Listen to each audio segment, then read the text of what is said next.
Hello everyone, the Army of Otters here, and welcome to another 3 hours of random locations in Fallout New Vegas. Now, this is just a compilation of my series, The Unexplored Mojave, a series in which we explore various locations around the Mojave Wasteland.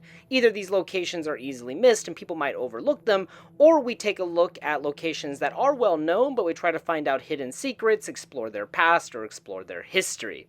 So this is mainly meant for sleeping or working out or just something to listen to while you're building your settlements. Whatever it might be, this was requested by many of you, so please sit back, relax, and enjoy. Hello everyone, the Army of Otters here, and welcome back to the Unexplored Mojave. Today we're going to be taking a look at the Southern Nevada Wind Farm. Now this is a location I was actually really surprised I didn't cover. For some reason, I thought I already covered this location in the Unexplored Mojave, but I hadn't. So this episode is just intended to talk about this location. We're almost finished talking about all of the marked locations within the Mojave Wasteland, so let's waste no more time and dive into it. So this location is just northeast of Novac and directly south of the location in the last video, Cazador Nest. And that is important because there are a lot of Cazadors at the Southern Nevada Wind Farm. But using the anti-material rifle and some lucky shots, I was able to kill some of the Cazadors from far away. However, they can be a bit difficult to shoot through the hills, so I had to actually engage them in combat, and I got very lucky that I didn't get hit there. But after taking out all the Cazadors, we are then allowed to explore the wind farm for ourselves. And as we can see, that this does not look like a typical wind farm. Maybe the developers had larger plans for this location and build an actual wind farm, maybe like something we see in Grand Theft Auto 5. However, they didn't have enough time, and they just reused that like windmill asset that is used at many farms found in New Vegas and in Fallout 3. Outside, there isn't any loot, but we do have something that connects it to the power grid, so obviously this would have been used to produce electricity during the pre-war era. But it seems like nobody's tried to repair it, which might be a bit surprising that the NCR or someone wouldn't be interested. But perhaps 200 years of looting and erosion has just rendered this place obsolete. Inside, we can find actually two things of note. One is a copy of Dean's Electronics, which is a very valuable skill magazine. And then we can also find a Sunset Sarsaparilla Star bottle cap. Both of these items I've already collected, unfortunately. There's also a shovel inside of here that cannot be put in your inventory, but it does say shovel when you pick it up. There's also two pickaxes that cannot be interacted with in any way, shape, or form. So I just thought those were two kind of interesting things to point out. As I exited the shack, I got attacked by a lone legionary assassin. I just wanted to talk about an interesting encounter I had near the highway. So obviously this is a bit west of the Southern Nevada Wind Farm, and there were several legionary assassins that attacked me. In the middle of the road was this lone pack Brahmin who started running away after I killed all of the legionary assassins, and I was like, why is he running away now? I killed all of the assassins. Turns out he wasn't scared of the Legion, he was just scared of the mole rat. So this Brahmin is an absolute beast because he's not afraid of gunfire, but he's also an absolute coward because he's afraid of mole rats. Perhaps this explains the situation at Mole Rat Ranch. Who knows? Alright guys, thank you so much for watching this episode of the Unexplored Mojave. This was a kind of a cool location to explore. It's a bit difficult, but there really isn't much here, and I just wanted to cover it because I hadn't been here, and I want to touch on all of the major marked locations in Fallout New Vegas. If you have any recommendations or ideas for the next video, please post them in the comments section below. And as always, until next time.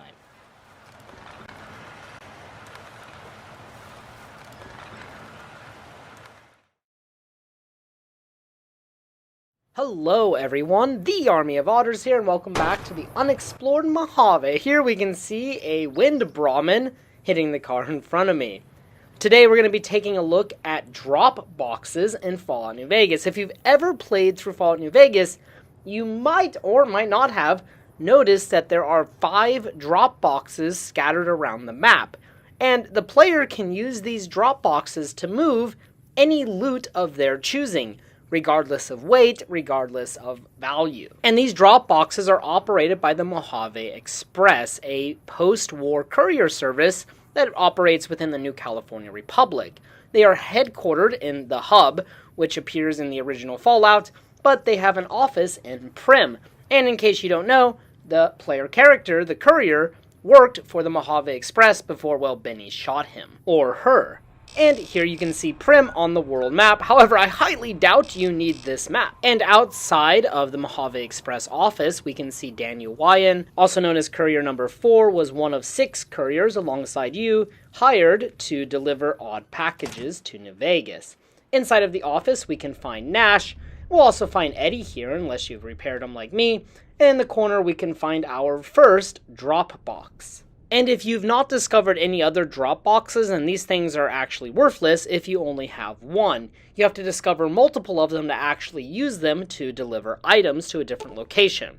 So let's go ahead and test it out, because I have discovered other drop boxes, and I decided to test it out with my pistol, A Light in Shining Darkness, and I just decided to send it to Good Springs because that's where I want to go next. And then using a quickly thrown together map of New Vegas, I decided to use the Twilight Princess Mailman as our symbol. We can see the location of our first drop box. And with that, we can make our way to Good Springs, and the drop box here is really easy to access. It's just outside the Good Springs General Store. And for me, it's a bit embarrassing because I didn't know about these drop boxes until I started making this series, the Unexplored Mojave. So this drop box has literally been staring me in the face my entire time playing New Vegas for over the last 10 years.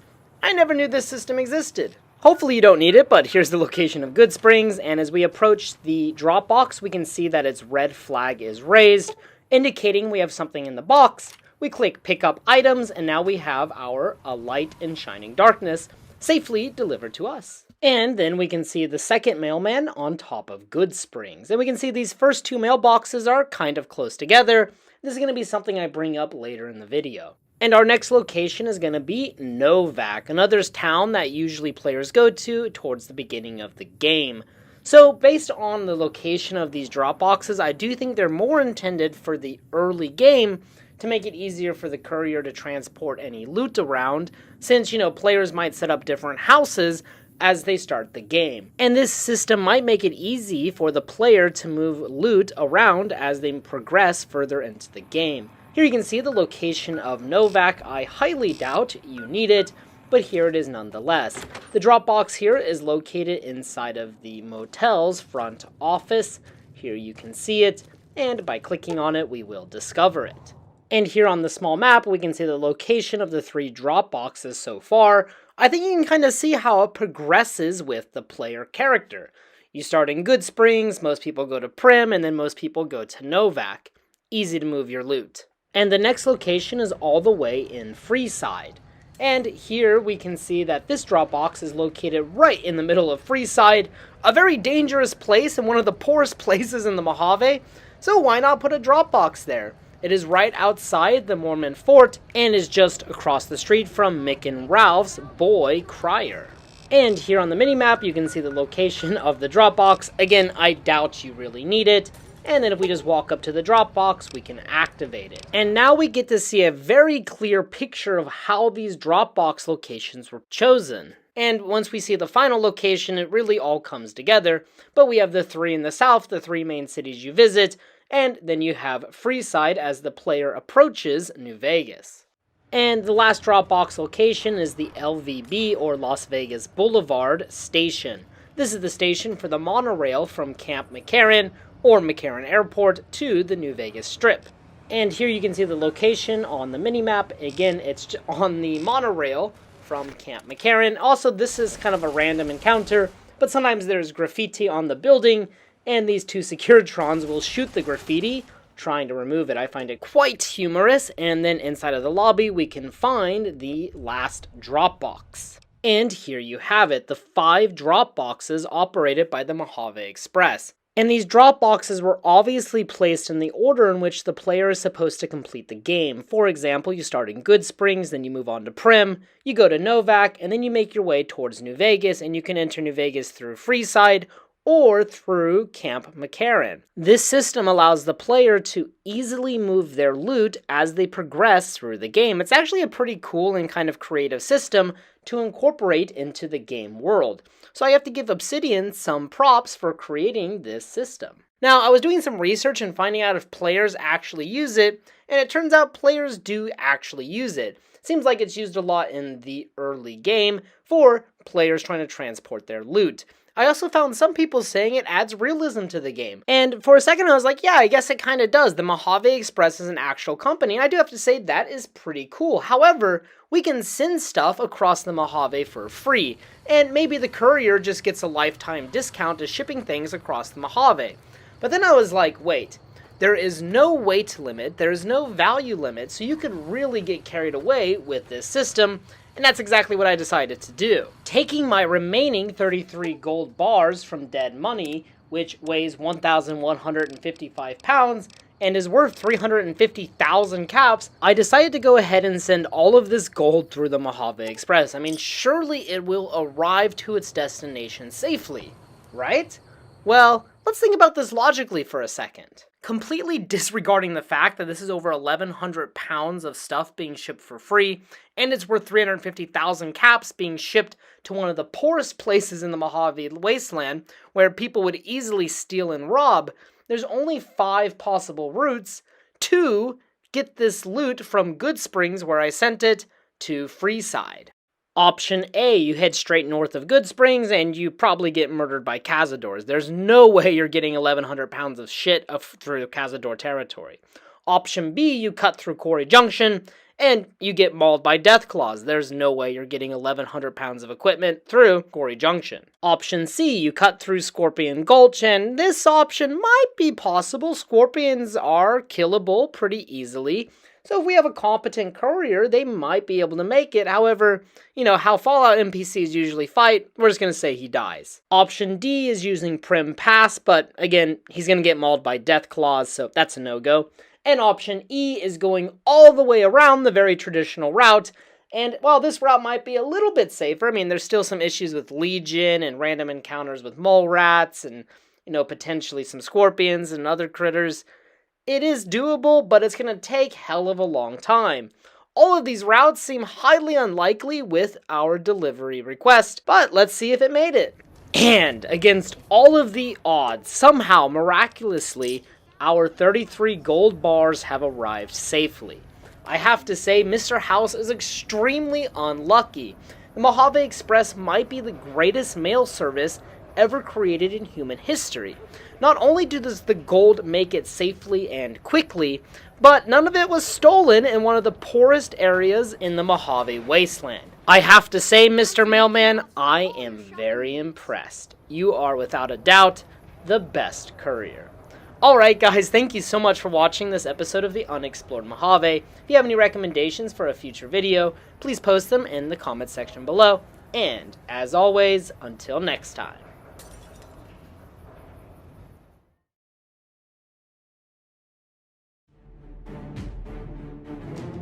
There is a chance you will be attacked by Legion assassins. Those Legion assassins will also attack the NPCs here, likely killing Fitz and Lupe. So do be careful, especially if you're a higher level. Listen up, fellow comrades. I went to that lowly trading post, the so-called Grub and Gulp. A pitiful place run by 2 smiling degenerates. The girl, Lupe, chirped like a rad chicken, offered me water she claimed was fresh. Fresh my ass. Poisoned me. And the food, sold by Fitz, an iguana on a stick, rotting from within. Its stench masked by feeble char marks. Such villainy cannot go unanswered. They mock Caesar with their poisoned wares. I could feel the insult festering within my stomach. The rot of their lies gnawing at my very core. I will confront them, and I will have my vengeance! Hello everyone, the Army of Otters here, and welcome back to the Unexplored Mojave. Today we're going to be looking at Ranger Morales' corpse. This is actually a marked location on the map, and I never really realized it was a marked location. But upon starting the unmarked quest, A Final Plan for Esteban, we can actually discover this location, and the location will change a little bit. If you've seen my video on the RepCon headquarters, then you know what this location looks like before starting the quest. It's just some empty buildings, but after talking to Private Christina Morales, the location will change physically. So let's talk to Christina. So at Camp McCarran, you're going to want to make your way to the concourse. Basically go to Camp McCarran, go through the concourse, go through the terminal, and then you'll arrive at the concourse. On the left will be Christina. She is always sitting on these benches or standing near. When you talk to her, she'll tell you about her dead husband, who was a ranger. However, his body has not been recovered because the fiends are using it as a sort of honeypot, trying to lure in more NCR troops in order to kill them. And we can tell her that we will try to retrieve Morales' body, which is located near RepCon headquarters. So, I knew there was a risk when going to RepCon HQ, so I decided to fast travel to Ant Mound.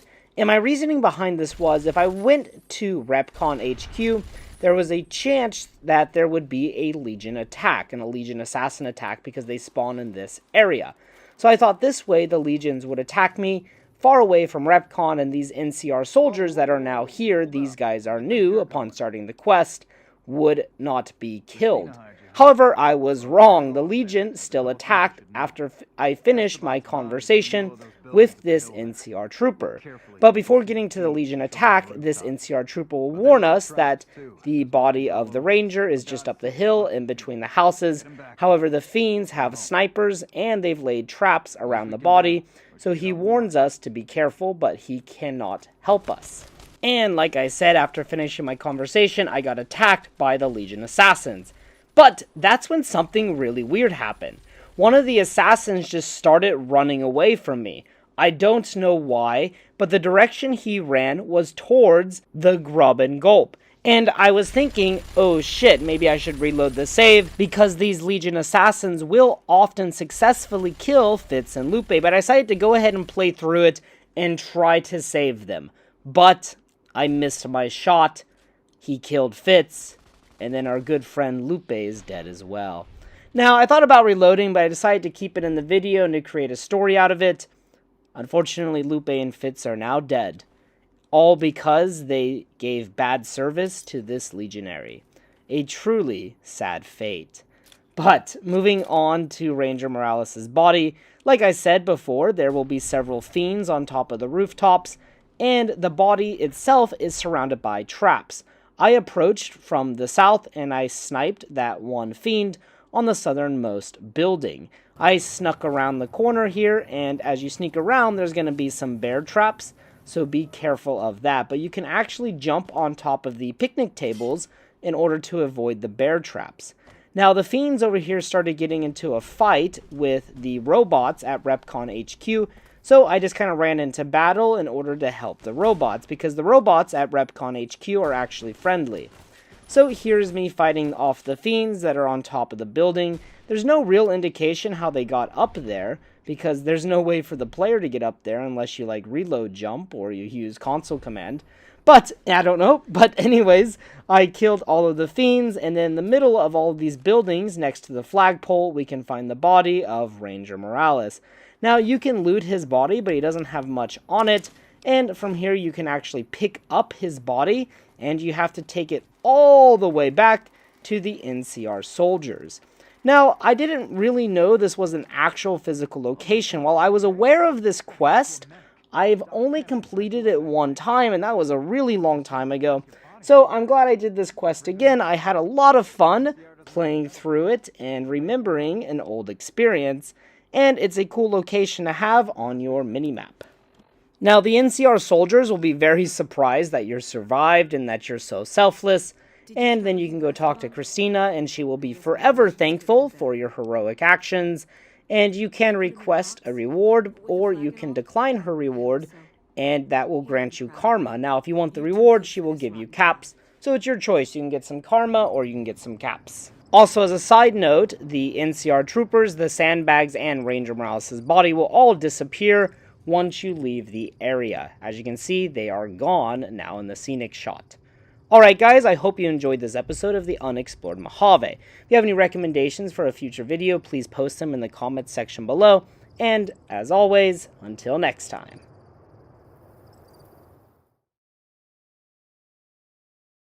Hello everyone, the Army of Otters here, and welcome back to the Unexplored Mojave. Today we're going to be looking at Pine Ravines, or otherwise known as the northwestern part of the Mojave Wasteland.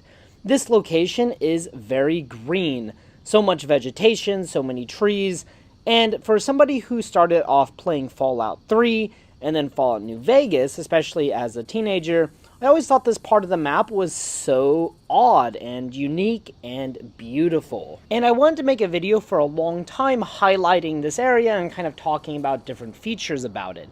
And if you've seen some of my previous videos, a lot of the things I'll talk about have been mentioned, but there will be some new things thrown in there to keep you entertained. So sit back, relax, and let's check out Pine Ravines. So as I mentioned earlier, this is the northwestern part of the Mojave Wasteland, and most players will come up here when they are having to visit Jacobstown for the first time. You have to use the highway here in order to reach Jacobstown. Now, as you approach this area, there's going to be basically three types of enemies: giant mantises, bighorners, and cazadors. These are the kind of enemies you might expect in an area that is covered in greenery though. So no big surprise there, but of course the cazadors present the biggest threat to the player character. Now there are several locations in this area, such as Silver Peak Mine and Ruby Hill Mine, and in Silver Peak Mine, which is infested with cazadors, we can find the Remnant's Power Helmet, and it just makes sense, right? The Remnant Power Helmet is guarded by dozens of cazadors, and the Remnant's Power Armor is guarded by dozens of Deathclaws. How else to get some of the best power armor in the game? Now, I just wanted to say this area is so beautiful, as I've already mentioned, very green, very luscious, and a very unique sight to Fallout at this time. Here you can see the Remnant's Bunker, which is a part of Arcade Ganon's quest line. I have a guide up on my channel about that quest if you're interested. It's a pretty awesome quest, and it's the only other way to get the Remnant's power armor.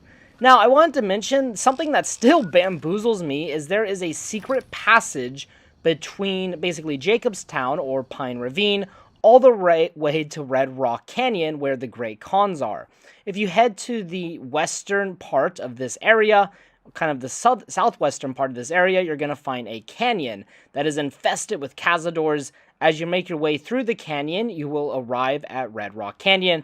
I made a video about this passage already, but I wanted to go ahead and mention it because it still bamboozles me to this day that this secret passage was always hidden in plain sight, at least for me. Now, you do have to visit this passage during Red Lucy's quest, so it isn't all that out of the way or that hidden, but to me, I just think it's pretty freaking cool. And then as we venture to the southeastern part of Pine Ravines, we can find Ranger Station Foxtrot. This is a very secluded NCR Ranger Station that might seem like it has no real function. It's really far away from Caesar's Legion, but if you talk to Ranger Kudlow, you'll learn that this ranger station's purpose is to monitor the Great Khans, and they're using the canyon as a way to kind of monitor them. Now, this small little trail between Silver Peak Mine and Ranger Station Foxtrot is actually the Pine Ravines pathway. Now, this is based on the real-world Pine Ravines Trail, which is in Red Rock National Park, in Nevada, obviously. So, pretty cool reference to a real-world hiking trail that I would love to visit, as it looks absolutely beautiful, and I love hiking, so perfect match. And I also wanted to mention that this area doesn't really have an official name. Now, this path that I'm on is called Pine Ravines Pathway, so I decided just to call this whole area Pine Ravines. It seemed like a better option than that very super green part of the map in the northwest that nobody ever remembers and is freaking weird. So, Pine Ravines was the optimal choice. And what I really wanted to point out was something that I mentioned in my Graves of the Mojave video, is if you head to the western, northwestern part of the Pine Ravines area, there is a mountain, and you can climb really high up on this mountain. You can actually access it from many locations, so I would highly recommend, if you want to check it out, just go over to this part of the map, and do not let rocks deter you, because a lot of the rocks you can just simply climb up. As we get towards the top, we can find some snow, which is just wild to me, the fact that there is snow in Fallout New Vegas.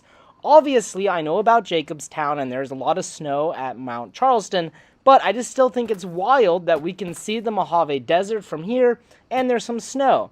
Now, I'm from Colorado, so I know that deserts can have tons of snow and can be cold as hell, but I just still think it's a really kind of interesting and fun area, and it adds a lot of color and different colors to Fallout. Also, this view, in my opinion, is the best in Fallout New Vegas without using some kind of console command or mod, because you get a super high view of New Vegas, the actual city and the strip and the surrounding area. It's beautiful and gives you a sense of the scale of this game. And something else I wanted to show is I was super bamboozled, but there was a giant mantis up here, an actual enemy all the way at the top of this mountain, which I just thought was really funny, that it managed to make its way all the way up here. Now, directly below this mountain is a very interesting area. We have a sort of valley. Maybe we can call it Pine Ravine Valley, because I can't find an official name on the wiki or Reddit or anywhere for this location. But it's just essentially a small valley that's enclosed with two entrances. And inside of the valley, we can find bighorners sometimes. However, when I returned, there were no bighorners and it was empty. Now, actually accessing the valley can be a bit difficult. Now, you can come from above like I just did, but there's also a small entrance next to the road, which I will show here in a bit of a second. But the reason I wanted to mention this location is it's kind of out of the way. It's easy to miss, and I just kind of wonder why Obsidian even developed this area. I wonder who is responsible for creating it, and why is it here? It's a very empty, kind of uncomfortable space, and I just thought it was really cool to feature. Here you can see the road, with the entrance to the valley just above the road, kind of near Silver Peak Mine, as you can see here on the Pip-Boy. Now, just across the road, we have another kind of small valley that didn't have anything in it. It's absolutely empty. Now, obviously, considering New Vegas's rush development, perhaps there was more planned to be here, but they simply didn't have time to put it in the game, so we're just left with these empty spaces that are sometimes inhabited by giant mantises and bighorners. Now, as we come to the entrance of Pine Ravines from the desert, or the Mojave waste, like desert part, we can find a lone grave. Now, this part is noticeably less green, very dry, and dead than the other part just past this mountain. Here you can see this grave, which took me a long time to find from my Graves in the Mojave video, but it's near Ruby Hill Mine, and it just sits on this hill. Now, at the actual entrance to this area, I wanted to point out you'll often get attacked by Legion assassins or NCR Rangers, depending on who you side it with in the main quest. So as I was trying to get my scenic shot of New Vegas, I got attacked by some very unfriendly Legion assassins. Very rude. But I was still able to get my scenic shot after killing them. Alright everyone, I hope you enjoyed this kind of different episode of the Unexplored Mojave, kind of focusing on a whole section of the map that I just really love. I really love Fallout New Vegas, if you can't tell. I've put in way too many hours into this game, and whenever I just kind of want to relax or chill in Fallout New Vegas, I often come to this area just because it feels so surreal. It feels like a weird fever dream that does exist but doesn't exist. Alright guys, thank you so much for watching. If you have any recommendations for a future video, please drop them in the comments section below. And, as always, until next time.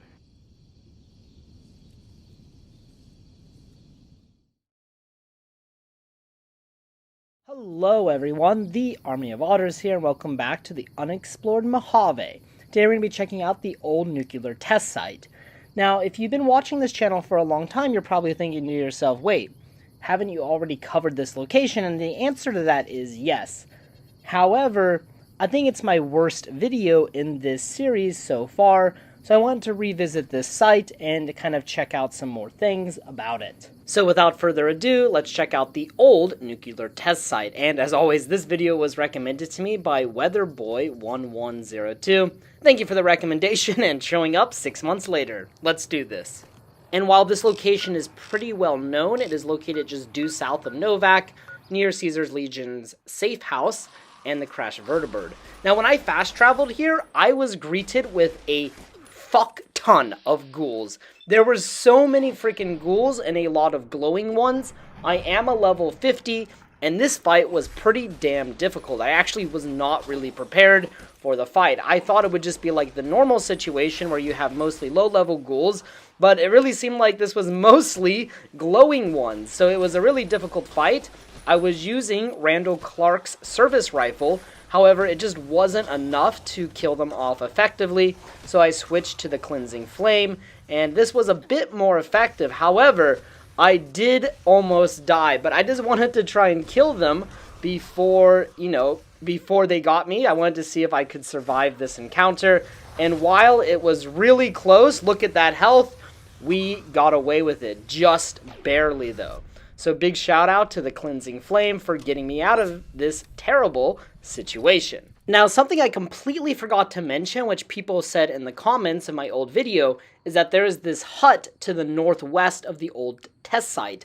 And in this hut that is just a metal roof and some sandbags, we can find authority glasses and several chairs. We can assume that this site was used to watch the testing of nuclear explosions. So I launched a Fat Man just for, remembering the good old days of testing nuclear bombs. I don't know, but anyways, that is up there and I just think it's freaking awesome. Then inside of the shack, you will normally find a dead trash.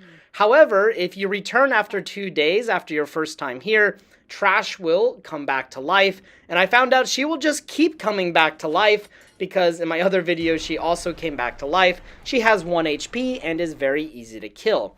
Now, if you read her journals, which can be found inside of the shack and on her body, you will learn that she wanted to become a ghoul and that she came to this location to try and ghoulify herself, but instead she just died of radiation poisoning. How disappointing. But that's pretty much all there is at the old nuclear test site. However, we can get outside of the map pretty easy here by doing a reload dash. So we reload dash up this wall. We're really high, but we just save right before we hit the ground. And in Fallout New Vegas, upon respawning, this will get rid of our velocity towards the ground and we can survive the fall.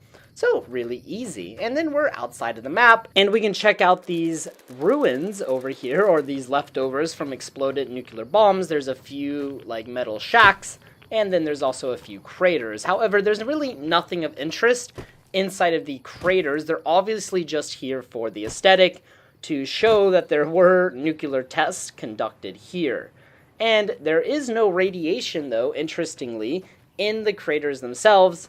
Obviously, this is outside the map, so the developers probably didn't feel the need to put radiation in the craters, but just something I thought I'd mention because the nuclear test site itself is highly radioactive and is why there are so many ghouls there. However, I don't know why there's so many ghouls here if people in the Mojave Wasteland are just flooding to this location for its, pretty views, but any of these buildings are not accessible, so there's not really anything you can do out here besides check it out. And if you watch my Dry Wells or Long 15 videos, then you would know that these craters appear very similar to the craters at those locations. So just kind of copy and pasted by Obsidian. Alright everyone, thank you so much for watching this episode of the Unexplored Mojave. I hope this video was a little bit better and a little bit more organized than my old video, but I'll leave the old video up just in case you're curious. If you guys have any recommendations for a future location or a future video, please post them in the comments section below. And, as always, until next time. Hello everyone, the Army of Otters here, and welcome back to the Unexplored Mojave. Today we're going to be checking out Novac, and this video has been a long time coming because Novac is one of the most important cities in Fallout New Vegas. Now, Novac does not actually exist in real life, despite many other towns in Fallout New Vegas actually existing in real life, such as Good Springs, Searchlight, and obviously Las Vegas itself. This town is completely fictional. In fact, if you look at the location in real life, you'll see that there's nothing out here but desert. It's just the highway out here and a road to the right that leads towards Nelson. Which, of course, Nelson is actually in Fallout New Vegas, which is another place we still haven't gotten to. However, when I was looking at the location on Google Maps, I found a rather humorous comment that said, "Guys, I found Novac, and he's not wrong. This is where Novac would be located if the town existed in real life." However, the solar plant, Helios 1, does exist in real life. However, it's simply called Copper Mountain Solar, not nearly as catchy as Helios 1. Perhaps whoever owns that should consider a name change. And then you might be wondering, well, where does Novac get its name from? And the answer is just staring you right in the face. The Dino Delight Motel has a no vacancy sign on it. However, only half of the sign is lit up, and it says Novac. So obviously, the original settlers of Novac just named it after the sign, or after the portion that was working. We'd have no indication as to what the original name for Novac was, but we can assume maybe it had something to do with Copper Mountain, or perhaps El Dorado. And real quick, some interesting facts about Novac. So according to Joshua Sawyer, Novac was actually the first location to be developed for the game, and the reason for that was they wanted to build tutorials around areas that could not be destroyed in-game. And we can definitely see that with the quests that are available in Novac. Obviously, it's a bit of a step up from Good Springs, whereas Good Springs holds your hand a bit more, and no doubt the quests are really good and really well developed. In Novac, there's less hand-holding, and you have more options on how to deal with your problems. Novac might be my favorite town in Fallout New Vegas just because I love the characters and I love the quest associated with this location. And if you played Fallout 3 and Fallout New Vegas, you might notice that the soundtrack that is used here, Explore 07, is one of the few soundtracks that was used in both Fallout 3 and Fallout New Vegas. I don't know if it's because this was the first area developed in New Vegas, so they just threw in a soundtrack from Fallout 3, or they chose that soundtrack deliberately. Either way, I think it was a great choice. And the last interesting fact is that Novac does have some real-world connections. The first one being that the thermometer being held by the Dinky the T-Rex statue is similar in appearance to the world's tallest thermometer located in Baker, California. This thermometer is here to commemorate the hottest temperature ever recorded on Earth of 134 degrees Fahrenheit or 57 degrees Celsius, measured in 1913. The in-game thermometer is described as the world's second largest thermometer, so not quite as tall as the one in Baker, California. Also, the in-game Dinky the T-Rex statue closely resembles the real-world T-Rex statue, Tex the T-Rex, located at Shangri-La Prehistoric Park and Museum in Henderson, Nevada. But with that being said, Dinky actually more closely resembles two large biomorphic buildings designed and constructed by sculptor Claude K. Bell in Cabazon, California. And Dinky's name is a reference to Denny, although the real-world Denny is a Brontosaurus as opposed to a Tyrannosaurus Rex. And finally, jumping into it, while I doubt you need it, here is the location of Novac on the world map, but almost every player that plays New Vegas will venture here at some point. Now, in the center of town, we have this tent, which kind of acts as a dining or mess hall. Novac settlers will occasionally go here and get some food. Sometimes Dr. Ada Strauss will be here, and sometimes she'll be by the railroad. If you need medical supplies or you need to heal up, you can just go over and talk to her, and she'll help you out for some caps. Now, behind Strauss, next to this railroad, we can find a house with a Brahmin pin. This starts one of my favorite unmarked quests in New Vegas called The Screams of Brahmin. If we go inside and we talk to Dusty McBride, he'll tell us that his Brahmin have been being killed. And you can tell Dusty that we will look into it. Now, the attacks are happening at night, so if you wait until nighttime and you come out behind the house, on the other side of the tracks, you can see a Nightkin, who will be leveled depending on your level, hiding behind this rock. He will be using a stealth boy, but you can still easily spot him. For me, with a sneak attack and from the anti-material rifle, it was pretty easy. And once you loot him, you can find one of my favorite notes in the game called The Screams of Brahmin, which reads, "Most of what is recorded here is a mess of incomprehensible, psychotic gibberish. It seems to express a general frustration towards a set of Brahmin who are allegedly keeping the author awake at night by screaming inside his head whenever he closes his eyes." This is without a doubt one of my most favorite notes that you can find in Fallout New Vegas, just because it's so out there, it's pretty funny, and it's everything that Fallout should be. And upon going back to Dusty to tell him about what transpired the night before, he will reward the player with 75 caps, along with access to his refrigerator, which contains Brahmin steaks. Not half a bad deal, if you ask me. And I just wanted to mention that you will often see traveling merchants coming through Novac. Obviously, it makes sense. It's a safe trade route because there's no powder gangers and there's no death claws like you have in Quarry Junction or out west near Good Springs with the powder gangers. And these guys often sell a lot of ammunition and stuff, so it's a good way to stock up or get some weapons. And then heading over to the Dino Delight Motel, we can actually rent a room here that will act as a house for the player character. Jeannie May will sell the character a room for 100 caps, or if you have an accepted or higher reputation within Novac, you actually just get the hotel room for free. Now, the room in Novac, in my opinion, is one of the best housing areas in the game for the player. It's easy to access and there's no loading screens to get to it, unlike the Strip. Also, if you have killed Jeannie May in a certain quest we'll talk about later, Cliff Briscoe will give you the room key for your room. And there's some other notable guests within the motel. One of them is Bruce Isaac, who is a part of the quest talent pool. He is a singer, and in his room there's an interesting thing. There is a poster for the Museum of Technology. The Museum of Technology is in Washington, D.C., and is featured in Fallout 3. And then next door we can find Daisy Whitman, who is a former Enclave pilot, and she is a part of Arcade Gannon's questline. And also, if you talk to her, she will mention that her vertibird crashed near Klamath. This is a reference to Fallout 2, where the player can find a crashed vertibird in Klamath Canyon. So a pretty cool reference to Fallout 2. Outside of the motel is a very old parking lot that has obviously not been used in some time. Also, we have some crashed buses and then some chain link to act as fencing or a barrier. Inside of these bungalows, we can find Ranger Andy, who can teach the player a unique melee move, and is also associated with the quest Old School Ghoul, or just Raoul's questline. Now, this part can be a little bit glitched in that quest. I do have a guide for it on my channel if you are curious about Raoul's questline. Inside of the dinosaur, we can find Cliff Briscoe, who will take over ownership of the motel once you kill Jeannie May. And he has a pretty great inventory of weapons like that gun. Then up top on the dinosaur's mouth, we can find Manny Vargas. Now, Manny and Boone act as snipers or watchmen for the town itself and kind of act as its protector or security. However, Manny makes mention that if there were ever a Legion attack, they would get wiped and the town would be destroyed. Across the street from the motel, we can find an old Poseidon gas station. Interestingly, at this gas station, there are several Repcon rocket models. Now, I don't know if these are actual rockets or if they were just decoration used in the pre-war.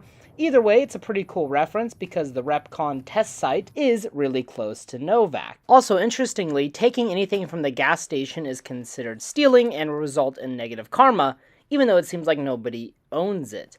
Then, down below the gas station, we can find a deserted parking lot, along with a deserted house. Nobody appears to live down here for a long time. Then if we head on over, we can find a crashed bus that is since broken in half, but there is nothing inside of the bus, clearly just aesthetic and decoration. Heading on over to the opposite side of Novac, we can find a partially burnt down house, and there's 2 graves next to the house. We can assume that the 2 graves are people who died in a tragic fire. Now, the citizens of Novac make no mention of this house or a fire, so we're just left with the storytelling from the environment. And behind the burnt down house, we can find just a normal house that probably belongs to a Novac settler, and then we can find this kind of put together shack near the railroad, and there's a Novac settler doing something on the workbench. Now, at the very end of the street here, before you get to Old Lady Gibson's scrapyard, there is No Bark's shack. And we'll talk a lot more about No Bark later in this video, and his house is very interesting. Obviously, it's booby-trapped. No Bark is a bit crazy, and he has all of this pre-war propaganda inside of it. A lot of the propaganda being from the Great War era or part of the Enclave. And we'll talk more about No Bark later and some of the theories surrounding his character. but his house is very interesting, and there's just a lot of kind of stuff littered around it. Now, if we head northwest, we can find a water tower that obviously used to serve Novac in the past, and if we go really far, we can find Old Lady Gibson's shack, or just Gibson's shack. This is an unmarked location. I've talked about this a lot in the previous video, and I will link it in the description below if you're curious about some of maybe Old Lady Gibson's dark secrets. Then, if we head to the west of Novac, there's actually a radio tower. And I never realized this was here until I just started exploring around the area. And up by this radio tower, we can find a wastelander who is very rude, so, you know, screw him.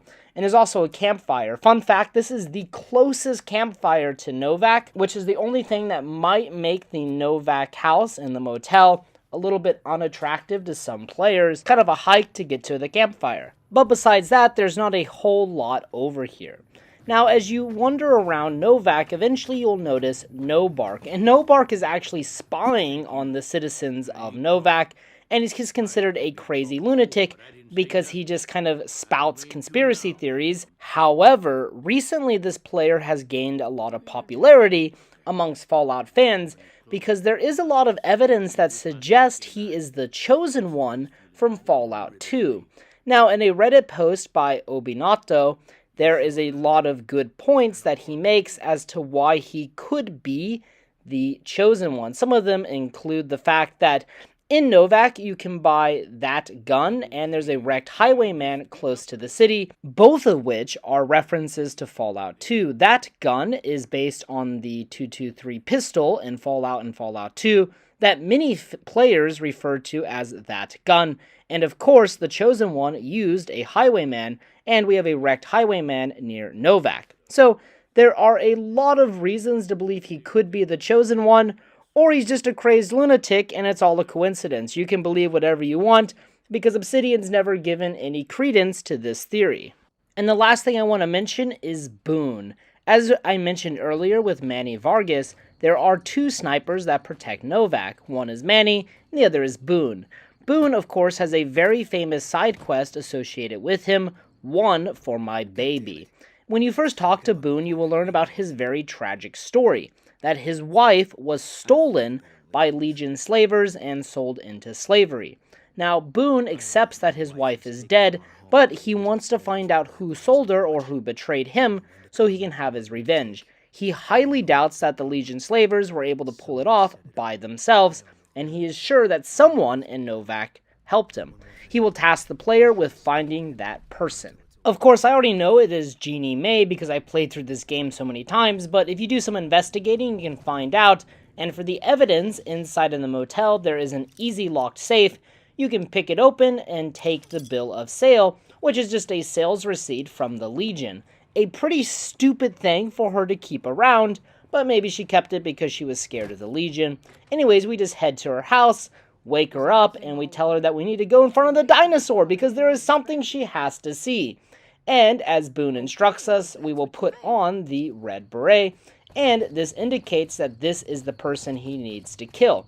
We walk Miss May Crawford, I guess her last name is Crawford, out to the front of the dinosaur, and Boone is an excellent shot. After that, we can go talk to Boone, and we can show him the evidence to just confirm that he killed the right person. He really trusts a complete stranger to find the right person, but hey, we're a good person, so we did the right thing. But it is possible to frame several of the Novac townsfolk, including Alice McBride, Dusty McBride, Cliff Briscoe, Manny Vargas, Ranger Andy, or even Nobark. All of them will be shot dead by Boone, but upon telling Boone that you just had a hunch about these people, he will become incredibly angry at you, and he can no longer be recruited as a companion. You have to kill the right person in order to get Boone as a companion, and for me, this was the last companion I needed to recruit in my playthrough of Fallout New Vegas, and I am quite happy because Boone is an absolute badass. Alright guys, I hope you enjoyed this episode of the Unexplored Mojave. If you guys have any recommendations for a future location or a future video, please post them in the comments section below. And, as always, until next time.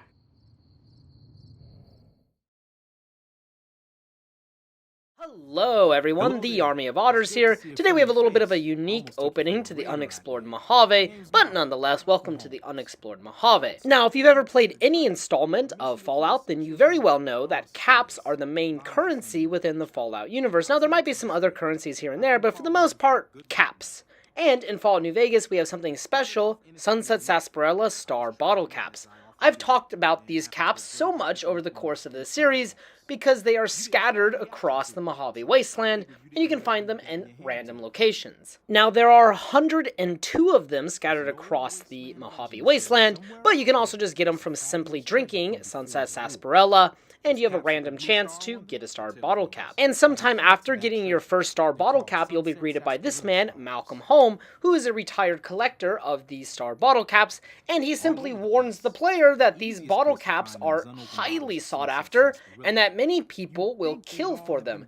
He also gives us the name of a man, Alan Marks, who is known to kill for these bottle caps, and he advises us to not collect them. However, it is in the player's best interest to collect these bottle caps. Malcolm will also tell us that there's supposedly some kind of treasure associated with these caps, and it is guarded by a man named Festus, who has been alive since the Great War. So obviously most players after this encounter will become naturally very curious about the caps, and they will start collecting them. After this, the player will continue along their normal journey, and they'll just be on the lookout for these star bottle caps. Once the player collects 50 of them, however, they can make their way to the Sunset Sarsaparilla headquarters, which is what you see now, and claim their prize. Now, there are a variety of quests associated with this building. The obvious one is the Legend of the Star, which is actually given to you upon entering the headquarters, but essentially you have to collect 50 star bottle caps for this quest and then give them to Festus. The other quest is Classic Inspiration, given to us by Michelangelo, who wants us to photograph various locations across the Mojave Wasteland, one of those locations being the Sunset Sarsaparilla's headquarters. And the final quest is Pressing Matters, given to us by Alice McLafferty, who is the manager of the Crimson Caravan Company in the Mojave Wasteland. Basically, there is an illegal bottle cap operation going on at this plant, and we have to stop it. So there's a lot of things to do inside of this location, so let's waste no more time and dive into it. Now, Sunset Sarsaparilla headquarters located in the center of the map, just north of Fiend territory, near Monte Carlo Suites, and east of the Beer Brewers Bootleggers, kind of just west of the Strip. Now, on the outside, we have a lot of Sunset Sarsaparilla trucks. Also, the train tracks pass pretty near to this location, so you do wonder perhaps if the Sunset Sarsaparilla company used trains and trucks to distribute their product. Now, to the west of the facility, you can find some Fiends camped out. As I mentioned, this is just north of Fiend territory, so that is probably the most common enemy that you'll find around Sunset Sarsaparilla headquarters. We have a small Fiend encampment over here on this hillside, but nothing that the anti-material rifle cannot handle. If we come to the west side of the building, we come to the back side of it. There's also this small destroyed house, and there's just a lot of benches and empty Sunset Sarsaparilla bottles, and we can just assume that employees would enjoy their break time in this area. There's also a couple of dumpsters. Then on the north side, we can find the loading docks, where we can find 3 Sunset Sarsaparilla trucks, along with a lot of Sunset Sarsaparilla crates that will contain random loot, but it'll always be either empty bottles of Sunset Sarsaparilla or full bottles of Sunset Sarsaparilla. You can get a ton of Sunset Sarsaparilla and empty bottles at this location, which honestly is not too surprising. And after that, we can make our way to the entrance of the Sunset Sarsaparilla headquarters. Inside, we have a large desk, that is obviously the entrance, and to the west of that, we can find Festus. We can find Festus is just an animatronic who has some kind of smart intelligence, or AI, that allows us to communicate with him. However, he can only understand certain phrases. And yes, this is the Festus that Malcolm mentioned earlier that is guarding our treasure. Now, Festus can give us a lot of information about the Sunset Sarsaparilla Company, obviously, but for now I'm going to skip most of that information because I don't want to bore you. But if you are interested in seeing that information, I will put it at the end of the video. But basically, we can turn in our 50 Sunset Sarsaparilla Star bottle caps to Festus in order to receive our prize. You did it, partner. Bullet for you. Old Festus knew you could do it. I suppose you'll be wanting that prize now. Well then, hold on to your hat, 'cause it's a doozy. Not many people have heard the true story behind Sunset Sarsaparilla. Well, it's a right honor. And now, without further ado, your prize, the Legend of the Star. Long ago, people didn't have a heap of choices when it came to soft drinks. It was either water or cola.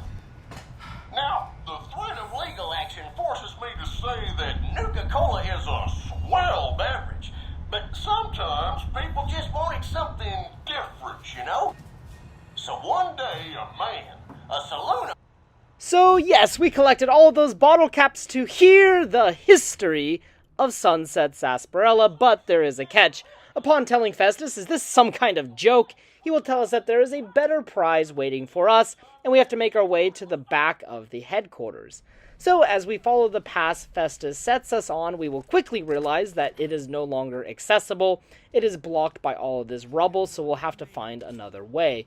Inside of the bathroom, you might think there's a way around the rubble, but as we can see, the rubble has collapsed into this bathroom as well. So if we want to claim our epic prize from the Sunset Sarsaparilla vault, we will have to continue our journey through this building and find a way around the rubble.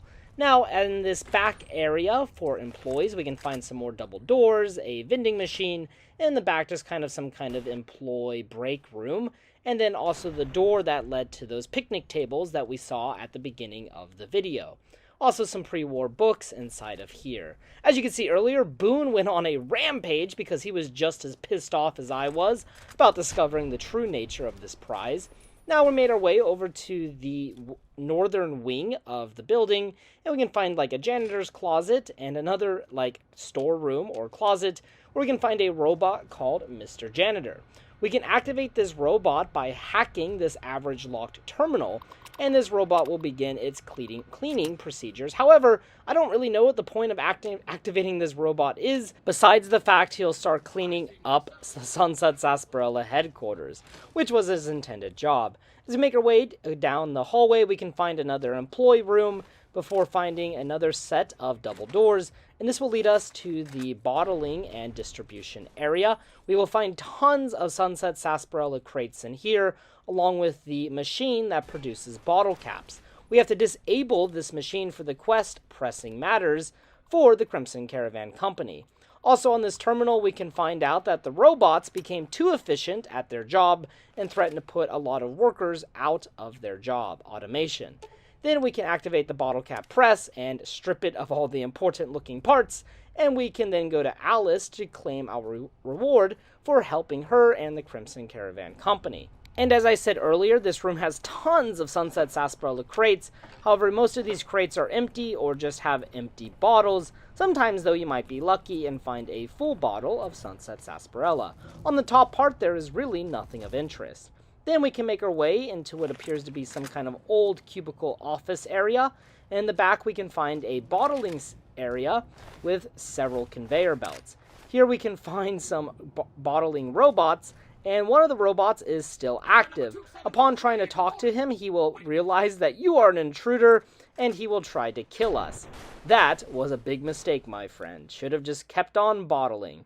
But there are some more crates. Again, there's crates literally all over this building. There's empty bottles all over this building. In fact, there are over 900 empty Sunset Sarsaparilla bottles, which can be used to make home-brewed Sunset Sarsaparilla, or it can be used if the sink is installed with its upgrade in order to produce large quantities of purified water. Now, as we make our way to the second floor, we can find what appears to be an old meeting room. And in this meeting room, we can find a chart that displays the sales for Sunset Sarsaparilla across the United States. And while Sunset Sarsaparilla was very popular in the pre-war era, it was far from the biggest soda distributor in the pre-war era. And the biggest, of course, was Nuka-Cola, or the Fallout universe's version of Coca-Cola. And on a computer terminal on the first floor, there's an annual sales report, which tells us some interesting information. It reads, "As usual, performance in the Southwest is strong. Things are shaping up in the North and Midwest.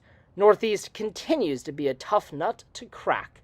So we can see Nuka-Cola had a huge presence, of course, in the Northeast, and Sunset Sarsaparilla struggled to get into that market. As we continue to explore the second floor, we can find a bathroom, along with a variety of offices, and these offices don't really have much to note, but they also have those same sales charts, which we mentioned before. We can find a lot of bottle caps and destroyed robots around the facility, so make sure to loot those items when they appear.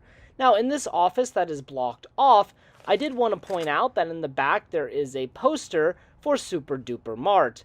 Now, in Fallout New Vegas, Super Duper Mart actually does not make an appearance, but it is in other Fallout media, so perhaps Sunset Sarsaparilla was trying to do some kind of promotion with Super Duper Mart.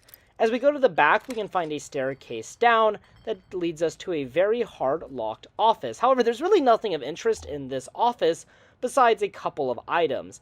Also worth pointing out, this is the office of Marcus Brody.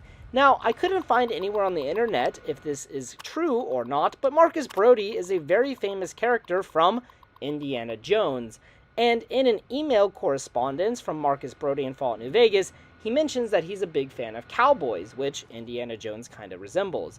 So I don't know if this is an Easter egg to Marcus Brody in Indiana Jones or if it's just a coincidence, but I thought I'd point it out. And also in this office, we can find a miniature-sized Sunset Sarsaparilla bottle. This is the only miniature-sized bottle of Sunset Sarsaparilla in the entire game.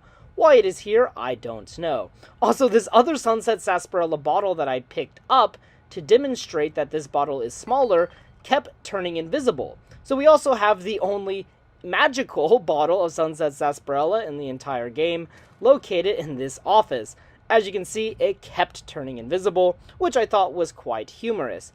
But either way, if you're curious, the very hard locked door protects a miniature version of the Sunset Sarsaparilla bottle. So if you want this miniature version, make sure to come down here and pick it up for display in your cozy home. And across from Marcus Brody's office, there is an open door, which for whatever reason is a very hard lock, and we cannot close the door until we pick it. Obviously, there's no point in picking the lock besides for experience, but I decided to go ahead and pick it because why not? Obviously an oversight by the developers. Now, heading to the back of the second floor, we can find Miss Page's office.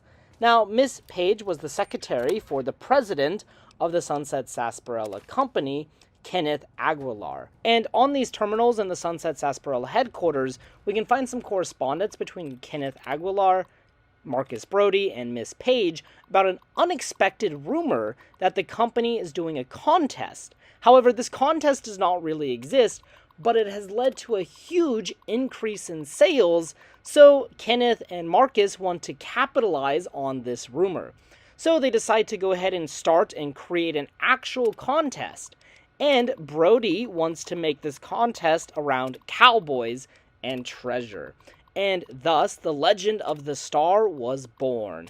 And the blue Sunset Star bottle caps are here, well, in the post-apocalypse. So that is why the contest existed. Pretty cool. Now, also in the back of this room, we can find a hole or collapsed flooring. And if we go down this hole, we can actually find the entrance to the Sunset Sarsaparilla Vault. And we can find the doors here, which will now be open because we have turned in our 50-star bottle caps. Now, inside of here, you definitely want to loot all of the crates because all of these crates contain a plethora of bottle caps. In fact, you can actually get 1,435 bottle caps from all of these crates. Now, in the back of the room, we can find the dead body of Alan Marks. And next to Alan Marks is Pew Pew, which is a unique laser pistol, and you definitely want to pick it up because it's pretty darn good. Now, this weapon once belonged to Alan Marks, and of course, Marks is the guy that Malcolm was referring to earlier that was infamous for killing people that had star bottle caps. He was hunting these things down, and we can see that he found the vault. However, also next to his body is a holotape, which tells us how Mr. Marks met his end. I guess this is it. Not much air left now. Minutes, maybe. And this is what I have to show for it. I guess the joke's on me. Probably shouldn't have killed all those people. Probably should have stayed at home. taking care of my ma.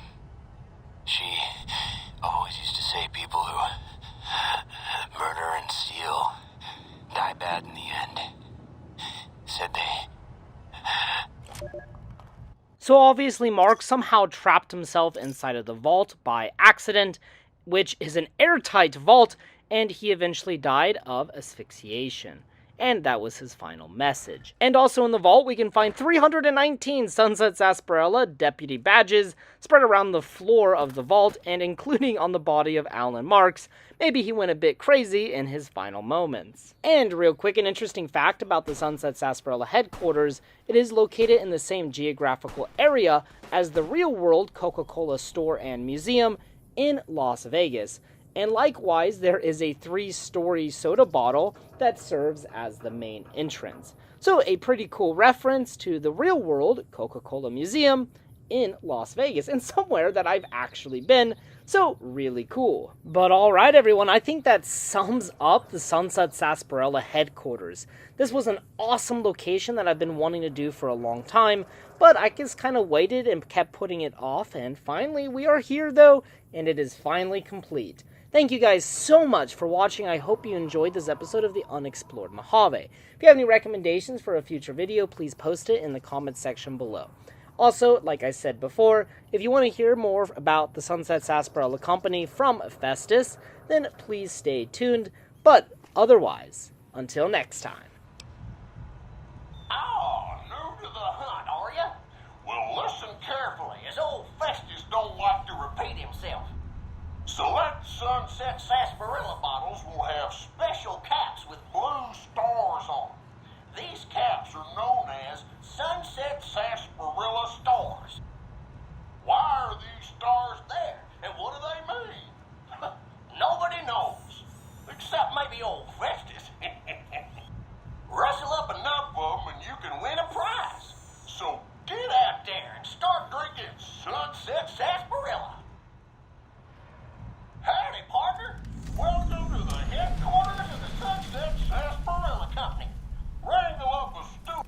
If you and old Festus are old pals, say a command now. Otherwise, say, play. Woohoo! You did it, partner. Bullet for you. Old Festus knew you could do it. I suppose you'll be wanting that prize now. Well then, hold on to your hat, 'cause it's a doozy. Not many people have heard the true story behind Sunset Sarsaparilla. Well, it's a right honor. And now, without further ado, your prize, the Legend of the Star. Long ago, people didn't have a heap of choices when it came to soft drinks. It was either water or Nuka-Cola. Now, the threat of legal action forces me to say that Nuka-Cola is a swell beverage, but sometimes people just wanted something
whoever he was.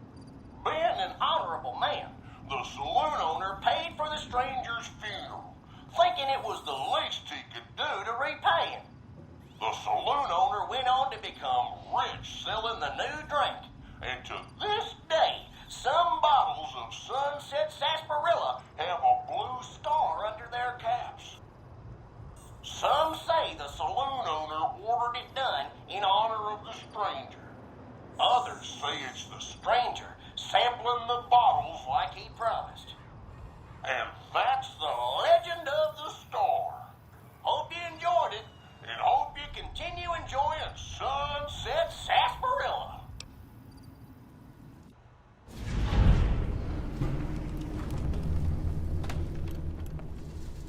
The Sunset Sarsaparilla Company has received a number of complaints regarding the prize awarded for handing in Sunset Sarsaparilla stars.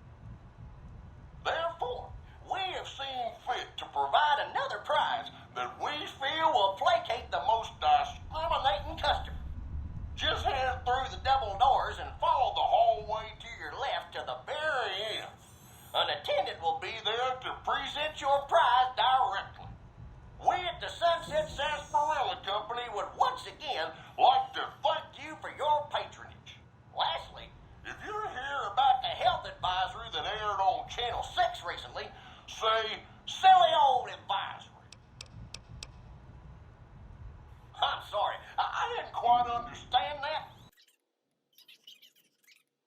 While Sunset Sarsaparilla is perfectly safe, a recent independent study whose validity is currently being challenged, revealed the following. Excessive ingestion of sarsaparilla can lead to deleterious effects, including, but not limited to, kidney damage, nausea, digital numbness, anxiety, loss of visual acuity, dizziness, occasional nosebleeds, joint inflammation, tooth decay, sore throat, bronchitis, organ rupture, and halitosis. Note that you'd have to drink a heap of Sunset Sarsaparilla to match the quantities used in the study. How much, you ask? A lot. A whole hell of a lot. In fact, you'd have to get full as a tick on Sunset Sarsaparilla to even come close. Anyway, thanks for stopping by, partner, and keep drinking Sunset Sarsaparilla. Hello everyone, the Army of Otters here, and welcome back to the Unexplored Mojave. Well, kind of. We are doing Unexplored Mojave because we're going to be looking at the 6 locations of the snow globes within Fallout New Vegas, but I feel like this is pretty common information. It's not really so unexplored. But this was recommended to me by Fuse Diagram 6102, and I wanted to do some kind of video about this because I thought it was like an interesting idea. So I thought, how can we make it more creative? And here's what I came up with. How fast can we go from rags to riches in Fallout New Vegas? There are 7 snow globes in the base game, and if we collect all 7 and give them to Mr. House's wife, Jane, we will get 14,000 bottle caps. So if we start with absolutely nothing on a brand new playthrough on very hard difficulty, how fast can we realistically collect all 7 snow globes? Now, 3 of the snow globes are concentrated in New Vegas, and 1 is at the very start of the game. However, the other 3 are pretty spread out. 1 is at Hoover Dam, 1 is at Jacobstown, and 1 is at, oh my god, Nellis Air Force Base. I knew this was going to be challenging. I wanted to do this video for a long time, so let's see how it went. So this was my first attempt at this little challenge that we created. So the goal was to get all 7 snow globes as fast as possible. So immediately I headed towards Good Springs to pick up the snow globes. Now some ground rules I set for this challenge. 1, no quick saving, because obviously if there was a death claw or something, I could just quick save and keep attempting it. However, autosaves I can utilize if, I die or something. Now, right off the bat, I suffered a major setback because these rad scorpions attacked me, and one of them got a hit in on me, causing me to lose most of my health. Honestly, I should have restarted the challenge here, but I decided to keep pushing through anyways. Then I jumped off a cliff and hurt my leg. Now, as I mentioned earlier, this is on very hard difficulty, so it is really challenging. And the last bit is that we have nothing to start with. I dropped all of my items, so I don't have anything. So obviously the biggest hurdle is getting to New Vegas itself. However, by going to Black Mountain, we can actually avoid any contact with Deathclaws or super mutants. If you hug the wall, as you just saw me do, we can avoid getting the attention of the super mutants. There's a dead NCR soldier here, and we definitely want to pick up his armor. And as we make our way up this small little cliff, these rocks will come crashing down on us, but we can easily avoid them. However, I accidentally stepped in one of the many bear traps back there, and I lost even more health. After this, I came to the RepCon headquarters to use as a fast travel point. So yes, for this challenge, we can use fast travel, since we just literally restarted the game. Then I made my way to Camp McCarran, which was actually a lot easier than I thought, because on the old runway, there were several NCR soldiers stationed there who could distract the fiends while they shot at me. Then I decided to go ahead and make my way towards Jacobstown, because this would be the longest trek of the entire journey. I found that you want to stay a little bit to the right on the highway, otherwise you could accidentally come into contact with some cazadors. Then going into Jacobstown, it took about 8 minutes, a little bit less, so definitely the most time-eating portion of this kind of run. But it really cannot be helped, because the only other way here is through Red Rock Canyon, but there are so many cazadors there at level 1 on very hard, it would literally be impossible. After that, we got the snow globe, and I headed back to RepCon HQ, and at this time I decided to make my way to Hoover Dam to get the snow globe there. However, I realized later this is kind of a bad method, but I'll explain why later. So I decided to go ahead though, go to Hoover Dam. Pretty easy, there's no real threats over here on the side of the map, as long as you kind of follow the train tracks. So pretty easy getting the snow globe. Then after this, I decided to head to Freeside to the Old Mormon Fort in order to get the next snow globe. Now, the problem with the Old Mormon Fort, at least I anticipated, was if we went through the Freeside East Gate, we might get attacked by a thug. So I went through the North Gate in order to get here safely, and no threat. Then down, as I came down, I wanted to buy some healing items for the boomers. But I could not find the doctor, and I wasted about 50 seconds looking for her. So, big waste of time, never found her, and I was like, you know what, screw it. I probably won't survive anyways because I have very low health, and I only got one stim pack from that dead NCR soldier earlier. So, we tried to make our initial attempt to Nellis Air Force Base.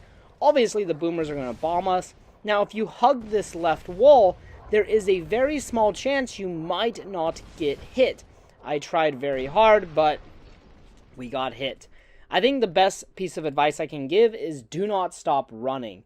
Now, I decided to give it one more go, and if you want to save time, you could go in that shack there on the left to get an autosave, and I died again. After this, I gave up on this run. We were over 30 minutes, and my goal was honestly going into this to be about 30 minutes. So, here is attempt number 2. So, just like before, obviously, we're going to go to Good Springs Cemetery, get the snow globe here, pretty easy. Now, very important here is you stay a bit to the north of the Yangtze Memorial, that way you avoid any rad scorpions. Since I didn't have rad scorpions chasing me this time, I decided to loot out the hollowed out rock, and also loot this duffel bag over here, which had some good loot inside of it, which I could sell for some caps later on. After that, I made my way toward Neil's shack, and through Sloan, which actually wasted a bit of time because I went too close to Sloan, and the same tactics here, just hug this wall, come around, get the NCR soldier's armor, that is extremely important so we can get to the New Vegas Strip, and then make your way up, hurry, hurry, hurry, and you'll get past the boulders without taking any damage. From here on out, I just followed my initial plan, which was go to RepCon HQ to use as a fast travel point, use the NCR soldiers as defense from the fiends, and then we make the extremely long trek up towards Jacobstown. Like I said, I don't really have any other strategies to get to Jacobstown quickly, and for this challenge, we're not allowed to use glitches, so reload dashing is not an option. So we just keep on going up through this path. You have to be a bit careful of the giant mantises and the bighorners, but as long as you kind of mind your own business, they don't really bother you. Then we got the snow globe here at Jacobstown. This time I decided to go to Freeside and then Nellis Air Force Base, in case Nellis Air Force Base gave me trouble. So here in Freeside, I found Julie Farkas right away, so I ran up to her and I traded everything I had for some stim packs. Obviously, this ate up a little bit of time, but it may have been worth it, but you'll see why later. And then we decided to make our way towards Nellis Air Force Base. Now, I wanted to say, before doing this video, I did a lot of research on the best way to get to the boomers, and I watched a lot of videos and stuff, and I saw a lot of people say that they think it's impossible to reach the base without taking a little bit of damage. Some people said it is possible, but extremely rare.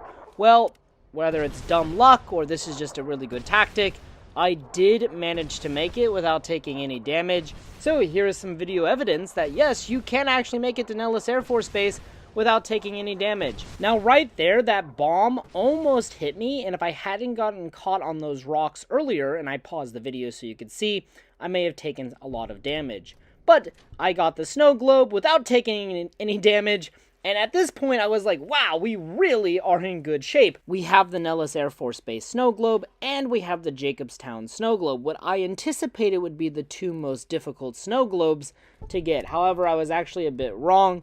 Nellis Air Force Base is probably still the most difficult, but we'll see here in a bit. After that, I put on my NCR armor and made my way to Vault 21 in order to get the strip snow globe. Now, in order to get the strip snow globe, it is locked inside of Sarah's bedroom. So we have to pickpocket her room key off of her body. However, since I'm a level 1, I don't have high sneak. And I was unable to pickpocket this darn key off of her. I thought, hey, my initial thought was I would just beat her up and kill her. But she has way more health than I was anticipating, probably because it's very hard. So after another failed attempt, I decided to go ahead and buy a weapon from Mr. Holdout. So I traded the stim packs from earlier that I had not used in order to buy brass knuckles, which were the spiked knuckles, which was the best weapon that he had available. Then I made my way up to Mr. House and I talked to him, got that conversation out of the way, and then I went up to the cocktail lounge to get the test site snow globe. After that, I made my way back to Vault 21. I decided to give Sarah one more chance, but she said no. And so I equipped my NCR armor and my knuckles. And I was anticipating a bit of a fight, but since I was hidden, I actually instant killed her. So that was far easier than I anticipated. So if you wanted to make this run better and improve on my time, you would definitely want to bring a weapon with you for Sarah, just in case you cannot pickpocket it. Obviously, there's a little bit of RNG involved, but if you fail to pickpocket her, then you can just simply kill her, which was really easy for me. Then I made my way back to Jane, Mr. House's girlfriend or wife or something like that, and then I traded in my snow globes for 14,000 caps. In just 36 minutes and 54 seconds, we truly went from rags to riches, about one day in Fallout time, in fact. So this was a really cool video and a really fun run to do, trying to get 14,000 caps as quickly as possible. Now, the thing I was most impressed with in this run was I was able to do it without losing any health. I think that would be pretty difficult to replicate, but hey, you're free to give it a go if you want. Now, you could obviously improve on this run by taking a different approach to Sarah in Vault 21. Also, I wanted to give a huge shout out to this character, Gulag Benny. I did another challenge video with this character a long time ago. I really like this kind of character and his setup, so if you want to know more about his backstory, you should check out that video as well. Also, if you like challenge videos. Now, if you guys like this video, please let me know in the comments section below. Also, if you have any recommendations for future unexplored videos, locations, or video ideas, please post them in the comments section below. And also, I wanted to give an apology to Fuse Diagram 6102, just because I wanted to do this video a long time ago, but at the time he posted that comment, I was already caught up in doing my Honest Hearts video. But here it is, and I hope everyone enjoyed. And as always, until next time. Howdy everyone, the Army of Otters here, and welcome back to the Unexplored Mojave. Today we're going to be checking out Cannibal Johnson's Cave, and this is one of the last marked locations we have left in all of Fallout New Vegas. So pretty cool to be visiting this location. Now, inside of Cannibal Johnson's Cave, we can find, well, who would have guessed, Cannibal Johnson. Now, unlike what his name might indicate, Cannibal Johnson isn't a bad guy. Actually, he's a pretty chill, pretty cool dude. And despite being an Enclave soldier, he wasn't cool with what the Enclave was doing, and he always asked questions and even tried to sabotage a few missions. And he is friends with Arcade Ganon's father, and he's a part of the quest, Auld Lang Syne. And his name just likely comes from the real-life 19th century mountain man, Jeremiah Liver-Eaton Johnson. So they have similar names, they both marry tribal women, and they both live relatively isolated lives eating, meat. Not human meat, but just random kind of meat. We'll see that in a second. So let's check out Cannibal Johnson's cave. And here you can see the location of Cannibal Johnson's cave, just northwest of Camp Golf and east of the New Vegas Strip. It's literally right next to Vault 34, but I haven't discovered Vault 34 yet because that is definitely a video for a different day. Now, as you approach from Camp Golf, like I did, you're going to find a pack of coyotes. Kind of happy to see coyotes because, we're kind of entering the end game in New Vegas, and this whole series started off at Coyote Den. Anyways, there was the Coyote Den mother, and then as you continue up the hill, I found this random-ass cave. There's no rhyme or reason why this cave is here, but I just thought it was pretty cool and that I would highlight it. Then, as we enter Cannibal Johnson's cave, be careful because there is a bear trap at the entrance. I just walked over it. I didn't take any damage, I figured, because I had good armor on and I'm a high level. And then we can find Cannibal Johnson. Now, Johnson, like I said before, is a pretty chill dude. He knows the Enclave is bad, and he knows he, didn't serve a good cause. And when you tell him that you want him to help out with the remnants, he is eager to help the NCR and to do some good for the Mojave Wasteland, or at least what he views as good. And then when I came here, I brought Arcade Ganon with me for the quest, Auld Lang Syne, just because I wanted to finish that quest and get the remnants back together to make my fight at Hoover Dam just that much easier. Inside of the cave, there are some posters for various shows on the New Vegas Strip, so maybe Cannibal Johnson, fantasizes or dreams about seeing those shows. Then we can find his bed with a Sunset Sarsaparilla crate and an Enclave crate that is an average lock. On his bed, we can find a copy of Grognak the Barbarian. It says it is stealing, or it's highlighted red, so I took it to the back of the cave. I crouched in order to take it, but you definitely want to pick it up, but you will lose karma for doing so. In the back of the cave, we can find dead coyotes, dead mole rats, and dead night stalkers. And apparently, or we can assume, that Cannibal Johnson is taking these animals and eating them, and he's just using this to dispose of their bodies. Now, the blood red water is just that. It's really just water. It's not blood water. Then, in his cave, we can find mole rat wonder meat. This is the only slice of mole rat wonder meat in the entire game. Don't really know what it is or why it's wonder meat, but it is here and it's pretty interesting. Then, just northeast of Cannibal Johnson's cave, we can find a valley of mole rats. So we can assume Cannibal Johnson is getting most of his meat from those mole rats. Alright guys, thank you so much for watching this episode of the Unexplored Mojave. I hope you learned a thing or two, or, got to experience a new location. I've had a lot of fun making this series. I cannot believe how far it has come. So just a huge shout out to everyone who watches these videos, everyone who has liked, and everyone who has subscribed to my channel. It's been such an incredible journey, and it's far from over. If you guys have any recommendations for a new location or another video idea, please post them in the comment section below. And, as always, until next time.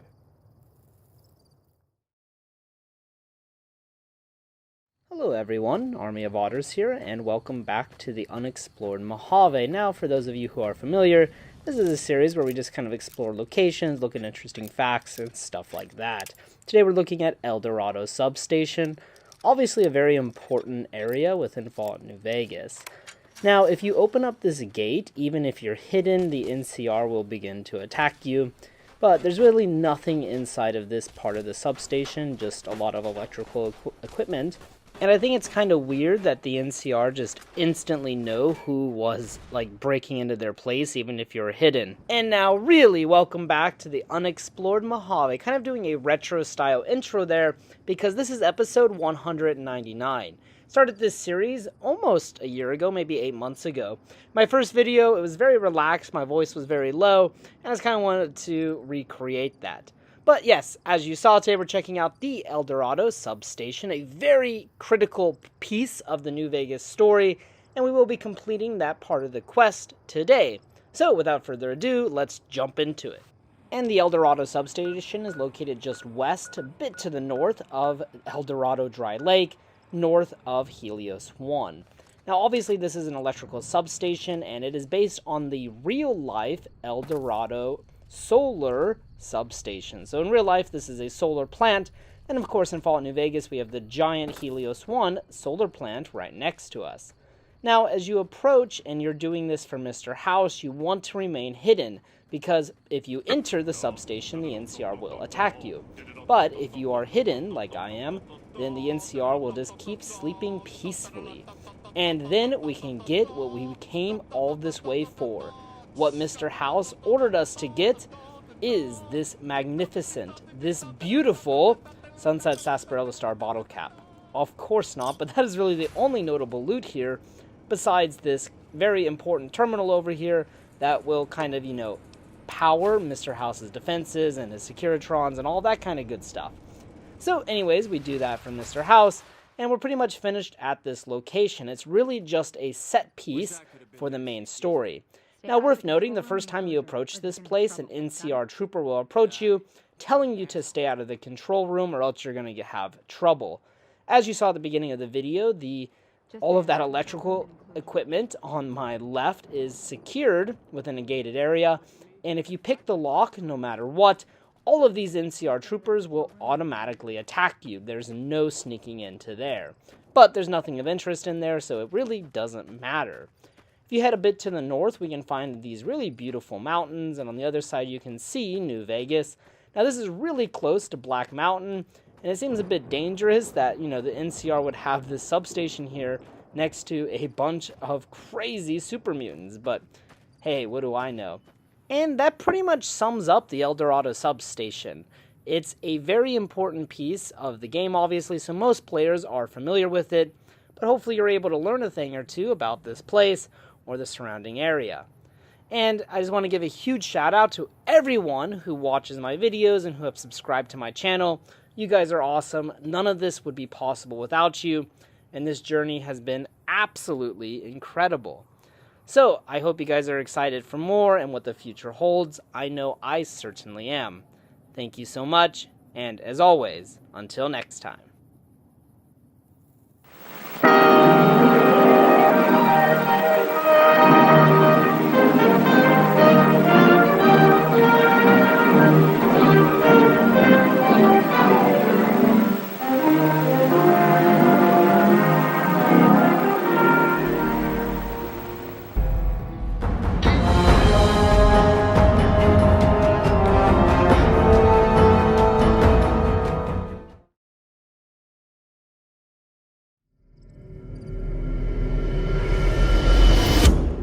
Bull and bear over the dam, at each other's throats. But a light from Vegas? Balls spinning on the wheel, more than two at the table, placing bets. All lose in different ways. A dam of corpses, towns of corpses, scattered across the sand. But whose? In what shares? Even the dealer doesn't know. Forecast, a rain of blood will flood the desert and not purify it. Since the very early 20th century, there was a desire to dam off the Colorado River for a variety of purposes. In 1902, the Edison Electric Company of LA surveyed Black Canyon in hopes of building a hydroelectric dam. But due to the technological limitations of the time, this idea never came to fruition. In the following years, the US government took an interest in Black Canyon and sought to control the Colorado River's flooding and provide irrigation and hydroelectric power. During the Roaring 20s, the Boulder Canyon Project Act proposed damming off either Boulder or Black Canyon, with Black Canyon ultimately chosen for its favorable conditions. Congress approved the project in 1928, and it was signed by President Calvin Coolidge. At the height of American ingenuity and economic prosperity, this daunting task would be attempted. However, construction would not begin until 1931, during the height of the Great Depression. Boulder Canyon Dam ended up providing thousands of jobs when America needed it, and most importantly, hope. Built by 6 companies and over 21,000 men, the dam was completed in 1936, 2 years ahead of schedule, however, claiming the lives of over 100 workers. It created Lake Mead, the largest U.S. reservoir to this day, and generated hydroelectric power for the entire Southwest. The dam is so large that sections of the concrete will not finish curing for over 125 years. Originally called Boulder Dam, it was renamed Hoover Dam in 1947 after President Herbert Hoover, who oversaw its construction during a very difficult period of American history. But the Great Depression was only the beginning of the turmoil. In the Far East, Imperial Japan began an invasion of China, leading to an attack on Pearl Harbor. And in Europe, an evil the likes of which the world had never seen took its grasp over Europe. During World War II, the dam's electricity powered defense industries, including aircraft and aluminum production. The US government became paranoid of possible sabotage by the Germans or Japanese. So much so that a pillbox was installed over Hoover Dam to ensure its defense if there was ever an attack. Sure enough, the Nazis did develop a plan to sabotage Hoover Dam, but obviously this never came to life. That war ended with the atomic bombing of Hiroshima and Nagasaki. Sometime around this, our timeline diverged with that of the Fallout universe. After the war, Hoover Dam continued to support regional growth, fueling cities like Las Vegas while remaining a crucial water and energy source throughout the American Southwest. In the Fallout universe, the US clinged to the culture of the 1950s. Some events, such as the decline of the Soviet Union, the rise of communist China, climate change, and the turmoil in the Middle East, parallel our own timeline. However, as resources became more and more scarce in the 21st century, wars around the world broke out. The UN was dissolved, and the tensions between the world's 2 superpowers, the US and China, became increasingly hostile. And then the world changed. In 2066, China launched an invasion of Anchorage, Alaska, and Alaska quickly fell to communist China. Alaska had become a highly sought-over piece of land due to its oil reserves, a rarity in the world at this point. The US would develop power armor and begin working on a giant death robot to take back Alaska. In 2072, Canada was forcibly annexed by the United States due to Canada's reluctance to allow US troops through its borders, and America desired Canada's vast natural resources. Some Canadians tried to resist, but any resistance was quickly quelled by the US military. By 2076, the United States finally regained control of Alaska, 10 long years. During these 10 years, the US was working on a new pathogen called FEV, or Forced Evolutionary Virus, meant to increase the strength and intelligence of those it infected. The US also opened up new fronts in China, invading the Gobi Desert, Shantou, Nanking, and Shanghai. But by 2077, the war had entered a stalemate. Then, on the morning of Saturday, October 23rd, 2077, the world ended.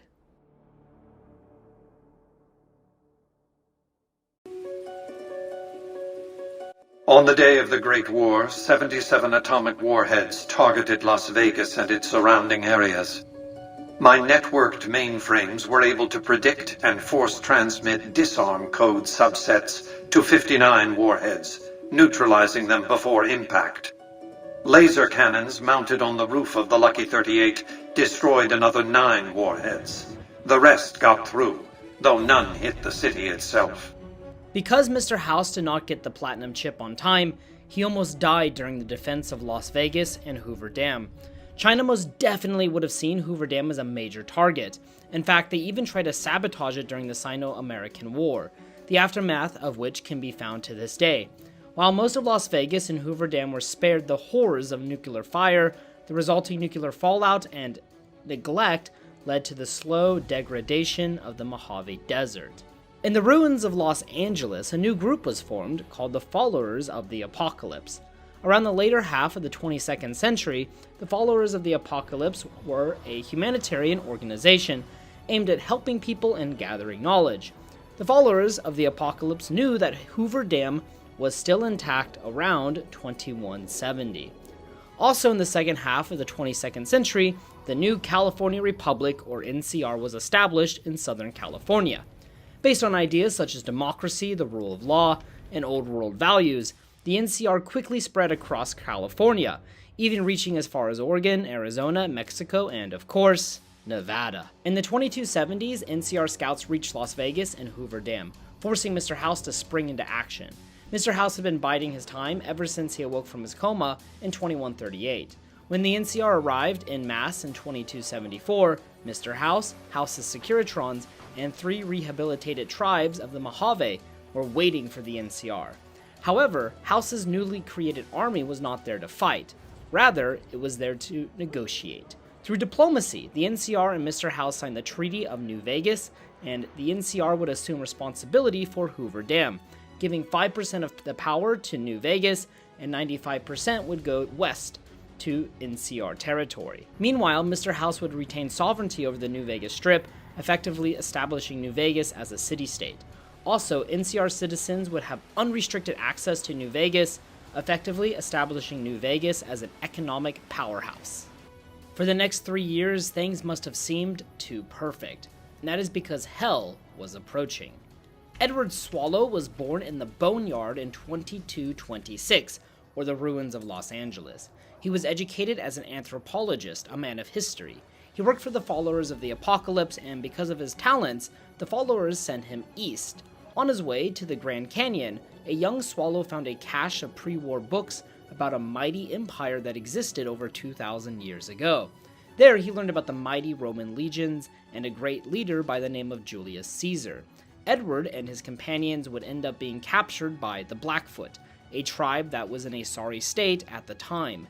Edward, observing the Blackfoot's lack of knowledge, taught them how to clean and maintain their firearms. He taught them how to make explosives, and he taught them tactics when fighting. Soon enough, Edward was the new war chief of the Blackfoot.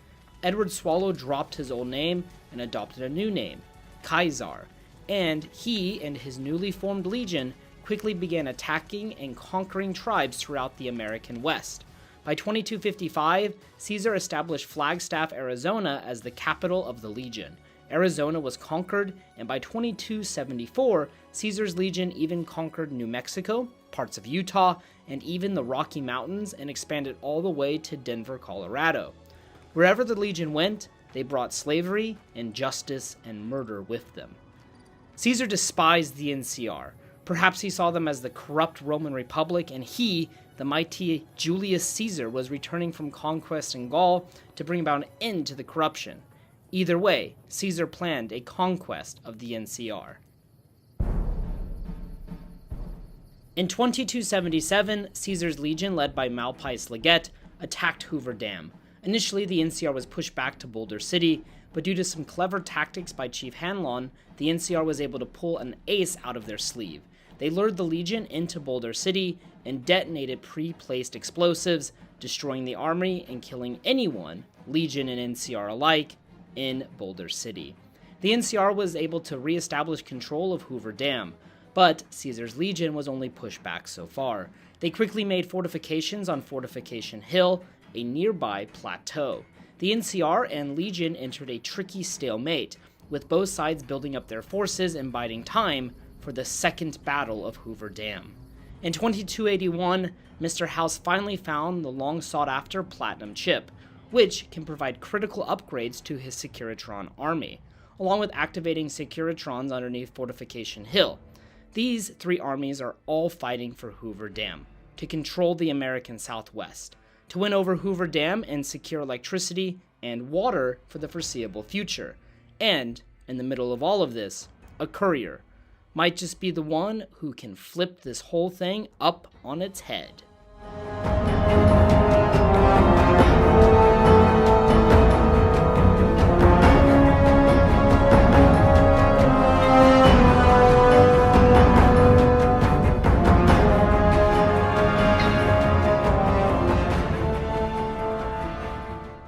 Many of you have followed my journey across the Mojave Wasteland, but for those of you who haven't, I've decided to side with Mr. House. And my primary reasoning for this is I think Mr. House is the best for New Vegas and for the Mojave Wasteland. Also, Mr. House has a plan for the immediate future and the far future, so I think he is the best choice. For the Battle of Hoover Dam, I decided to bring Eddie and Lily with me, because who doesn't want a flying robot and a super mutant grandmother following you? Immediately, as we start the battle, there is a massive explosion, probably artillery from the fort. We were also attacked by some great cons, but us and the NCR troopers here made quick work of them. Then the Legion tried to push down the dam, but me and the NCR and my companions were no match for them. Now, it is worth mentioning, I decided to do this fight on very hard difficulty. I've come a long way in this game, and I completed Honest Hearts on very hard difficulty, so I thought it would be a good challenge. This soldier didn't die, he just got knocked down. Then Lily came in and was just beating the shit out of him, and he still wouldn't die, so he had a very long, drawn-out, heroic death, maybe for the Legion. As you approach the halfway point, some Legion guys will come out of the checkpoint, and also you will be ambushed from behind, so you have to be very careful here. Then the bomber from the boomers, since I'm allied with the boomers, comes over, and they bomb the eastern half of the dam. Pretty frickin' epic. This legionary really did not want to die either, but finally we were able to kill him with some well-placed rounds. I really love the anti-material rifle on very hard difficulty, even at close range, because we can just shoot the shit out of everyone and blow them sky high.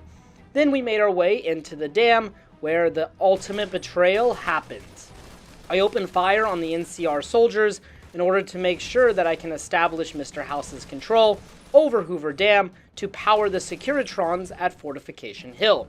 Obviously a very critical step in completing Mr. House's plan. Later I found out you actually don't have to kill the two heavy troopers there. You can actually convince them to leave if you have 75 speech. However, I'm not upset with my decision, because a pretty epic three-way fight broke out down in the Hoover Dam tunnels between me, the NCR, and the Legion. It was pretty chaotic, and it was a lot of fun, so I don't really regret my decision because, well, I had fun with it, even though it is a little sad to kill the NCR. After that, we installed the override chip, and now Mr. House is in control of Hoover Dam, and he can power the Securitrons at the fort, which will obviously overwhelm the Legion, and we can use it to intimidate the NCR. And Mr. House then gives us the terms of surrender that we can hand to General Oliver later. After that, we will exit to the eastern side of the dam, where we can find some explosive marks, along with the Enclave remnants, who I've completed the quest for, and they will now aid us in the Battle of Hoover Dam. Now, a fun fact is Cannibal Johnson will actually follow you throughout the rest of this fight, all the way up to Leggett Lanius, so pretty freaking cool. And also there were some Securitrons up here blowing up these legionaries, and they were very easy to kill thanks to the Securitrons, so you know, just mowing them down with my machine gun, pretty easy, pretty fast work. There was one legionary left, and he tried to run away, but his dog met a terrible fate, and then he met his dog soon in the afterlife. After that, I looked back and I noticed you can get some really beautiful views of Hoover Dam, the setting sun, and New Vegas way off in the distance from this angle. So I'd highly recommend taking in a moment to enjoy the views. Your actions up to this point have brought you to this very moment in time, an assault on the Legion camp. Now, because this was on very hard, I expected this to be somewhat difficult, so since I had a stockpile of large mini-nukes, I just came in, blowing up everything. And this was actually a pretty darn good tactic, besides getting radiation poisoning from, well, obviously the nukes. It was actually extremely effective in clearing out the Legion. And here we are. After a pretty easy approach, we have finally arrived at the final battle between us and Leggett Linnaeus. Linnaeus is obviously a very tough battle, and I do have 100 speech and 100 barter, so in theory I could end this without any violence. But that's kind of boring, it's not good cinema, so I decided to go ahead and fight Linnaeus, and this fight was pretty freaking hard on very hard difficulty. It was actually much more difficult than I was anticipating. This guy has so much freaking health that is actually insane. Now, I don't know what happened to Eddie at this point. He kind of just disappeared, so I guess I should have brought Rex, whatever. But Lily and Cannibal Johnson were the real MVPs here, helping me fight Linnaeus and also helping me fight the waves of legionaries that spawned during this battle. As you can see me, I'm just unloading my minigun into his head, and he just doesn't freaking care. And then something really weird happened. He looked like he was trying to surrender. I approached him, he ran away, and then he started chucking grenades at me. I don't know what that cute little hand motion he was doing with his hands, but it was kind of cute. And then he decided to throw grenades, and then the grenades blew up, and just chaos. And finally, I was able to kill him. But a really weird interaction there towards the end. Again, he just had so much freaking health, and he was trying to fake surrender. What a little bitch. And then he was dead. There were still a lot of Legion soldiers coming in, and when I turned to find out what was going on, I would see that Cannibal Johnson would meet his end. Unfortunately, Cannibal Johnson did not survive. As I tried to exit, I got attacked by more legionaries, which I never remember happening. A couple of them tried to run away after getting hit by one bullet, but I said no survivors, so I took out all of the stragglers. And then we have the final interaction with the NCR. And just like with Linnaeus, we have two options here. We can either A, end this peacefully through speech and negotiation, or we can choose to attack General Oliver and the NCR Rangers, of course, with the help of a massive Securitron army. So it's really not much of a fair fight. Because I do have a soft spot in my heart for the NCR, I wanted to end this peacefully. And after a lot of negotiation, after a lot of back and forth, we can finally convince General Oliver to stand down peacefully. And this is a welcome sight. We do not want to kill these innocent Rangers, and of course this will send the NCR packing out of the Mojave and back to California, leaving a secure and independent New Vegas under the control of Mr. House. And Mr. House wants to have one last word with us. I've had thousands of employees in my time. Few met my expectations. Fewer still surpassed them. Your performance has been nothing short of spectacular. If I have need for a specialist of your stripe again, I'll know just where to turn. Back to Vegas, shall we? I really should do something about that monorail with all the new resources at hand. I can make sure it not only runs, but runs on time. Always bothered me, the imprecision. No need to worry about the General, by the way. He'll be held responsible, publicly disgraced. 36.5% probability of suicide, by my estimate. Kimball won't be able to save him.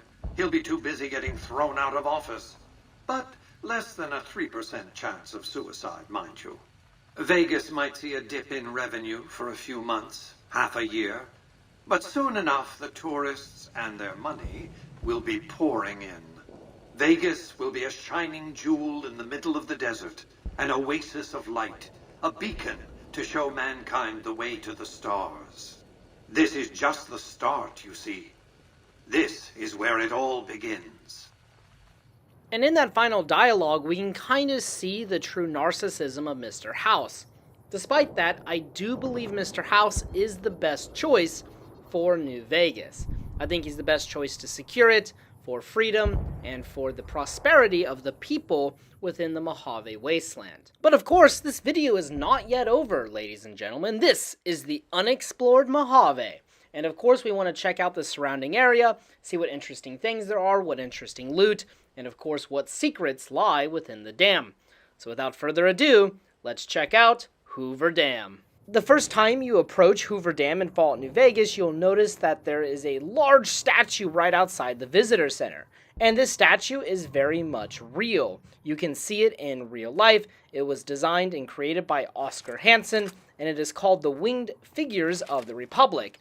There is a 14-story flagpole, and at the base is a star map that aligns to the placement of the Nevada skies on September 30th, 1935, which is the day that the dam was dedicated by Franklin Roosevelt. It's also worth mentioning that there's a memorial designed by the same man called the Dam Builders Memorial, which is a tribute to the 96 people who died directly because of the dam's construction. However, many other people died from heat exhaustion or pneumonia or other disease that are not commemorated on the memorial.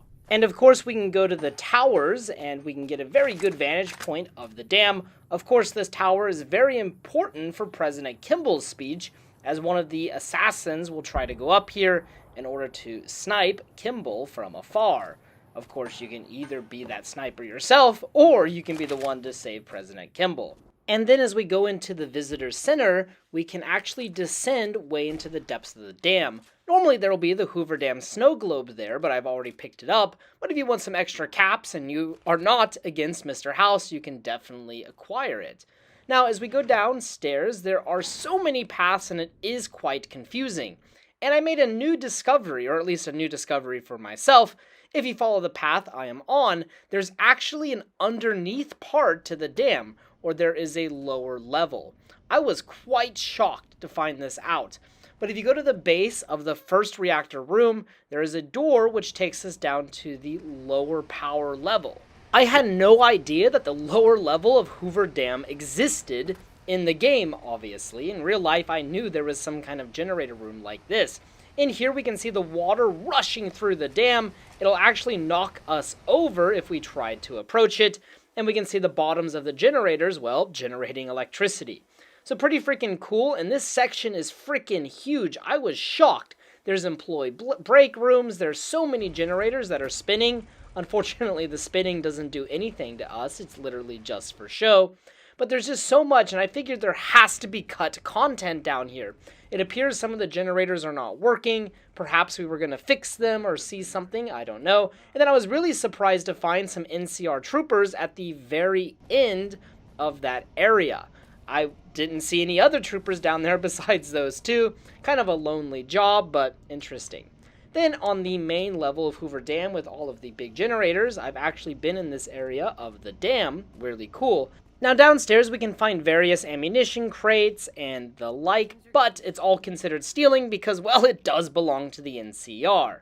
Now I wanted to mention that this is the scene of the final battle. If you side with Caesar's Legion, you have to fight through waves of NCR troops in the depths of Hoover Dam. I wish the other sides also had more fighting inside of Hoover Dam. I just think it's a really fun battlefield. Now, if we head back to the entrance and we go to the Hoover Dam offices, there's two things of note.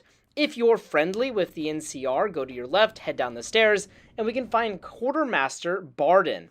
This might be the best ammunition supplier in the entire game. I just bought all of his ammunition to see how much it would cost me.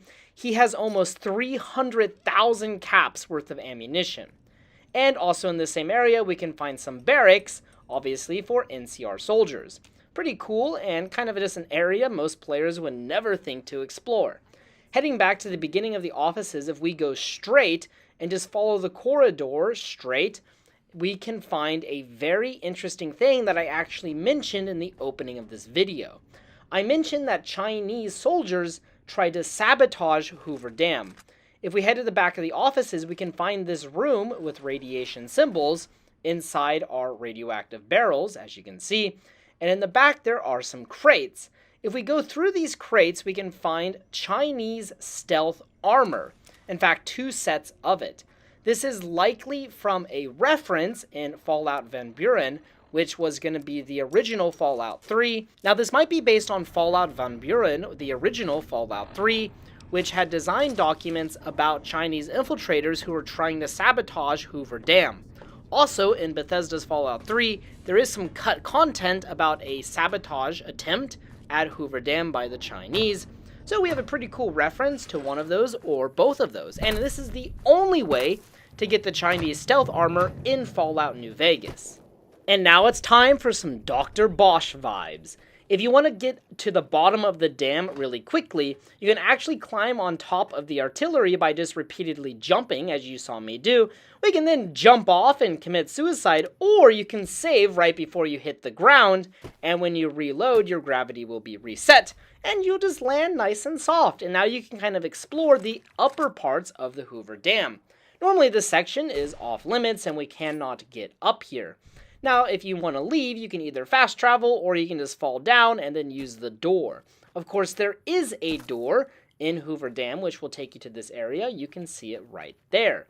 But we're going to talk about this door later because there's something interesting about it.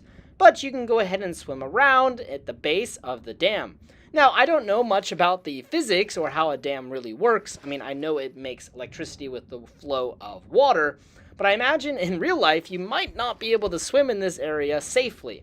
At least that's what, goes through my mind. But if we come over to the dam, we can actually see a little bit of a design flaw, perhaps. There appears to be a hole in the dam. Perhaps Hoover Dam in Fallout New Vegas is approaching the end of its time. Doubtful. Now, if we go to the other side, we find that there's really pretty much nothing over here. There's just kind of empty things and some shutters that are closed, and we cannot interact with these shutters at all. However, if you've ever completed a Fallout New Vegas run with Caesar's Legion, you might be thinking to yourself right now, hey, something's missing. This looks way less detailed than I remember, and that is because you are right. Now, if you just approach the dam from the wasteland, there's far less detail.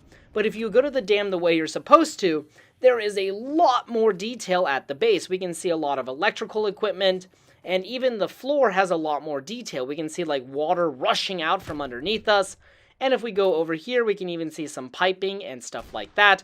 And of course, there's several of these like electrical generator things that were previously absent. Now, I imagine the reason that these are absent if you just approach from the overworld is just to make the game run smoother, and God knows Fallout New Vegas needs that. But pretty interesting that it only spawns if you come the proper way, and it's just not there naturally. Now, really quick, I wanted to give a huge shout out to Black Sheep Indefinitely 2264, who left a comment 7 months ago about making this video. He was a big influence for the beginning of this video, trying to make an epic video that would be true to the Fallout series. Also, I want to give a shout out to Will Run for Fun for mentioning about Boulder Dam, and STRV81, who also recommended Hoover Dam. And I also want to give a shout out to Wesley Gossett, who recommended me a glitch about how to exit the dam at Hoover Dam. I will link that video in the description if you want to see the original. So without further ado, here is how we can reach Leggett's camp early. Of course, Fallout New Vegas has a variety of map exit glitches, but the one at Hoover Dam is pretty easy, especially if you're using a controller. Go to the middle section of the dam where we have this halfway point, and you can easily jump up on this roof. To get up here, just jump off the sandbags, hold forward and a little bit left on the controller, and you can get up on this roof. After that, you want to go into third person, crouch, and then just kind of walk along this small ledge. When you reach this next part, I recommend first person, and keep trying to jump up. Now, in Wesley's video, he did it just kind of side jumping. I found it's better to go at this jump with some momentum. You can kind of get on this little ledge, keep jumping, and now you're out of the map. Congratulations. Normally, the eastern part of the dam is only explorable and only really visible during the Battle of Hoover Dam. However, obviously, this is not the battle, and we can now explore it. Now, these intake towers are pretty boring. There's not a whole lot going on inside of them, but you can go ahead and check them out if you want. Now, while you are on this part of Hoover Dam, you will hear explosions and stuff like that, like the battle is happening, but of course it's not happening yet. In the destroyed tower, we cannot go inside, which is too bad.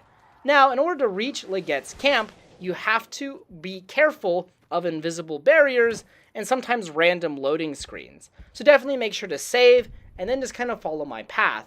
As you approach the end of the path, there's an invisible barrier, but if you kind of go to the right towards the cliffside, you can easily get around the invisible barrier like you just see me doing right now. It might take a little bit of work, but just keep going right, don't fall off, and eventually you'll be home free. After this, I recommend just going as far as you can and getting to high ground. Eventually, there's a very tall mountain that you can climb up, as you can see me doing now, And up here, you can get a very good view of Legette's camp. And even using the anti-materia rifle, we can start killing the Legion from afar. And they're just in full panic. They don't know what to do. Now, if you try to approach Legette's camp, you'll notice there's a huge invisible barrier around it. So we need to find a way around it, and there is one way that I know of. Come around this mountain, and there's going to be a little slope up on your right here. Go on up, and then walk to the very end of this rock or this cliff.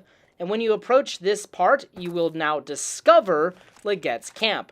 And once you discover the camp, you can fast travel to it, as you will see me do here.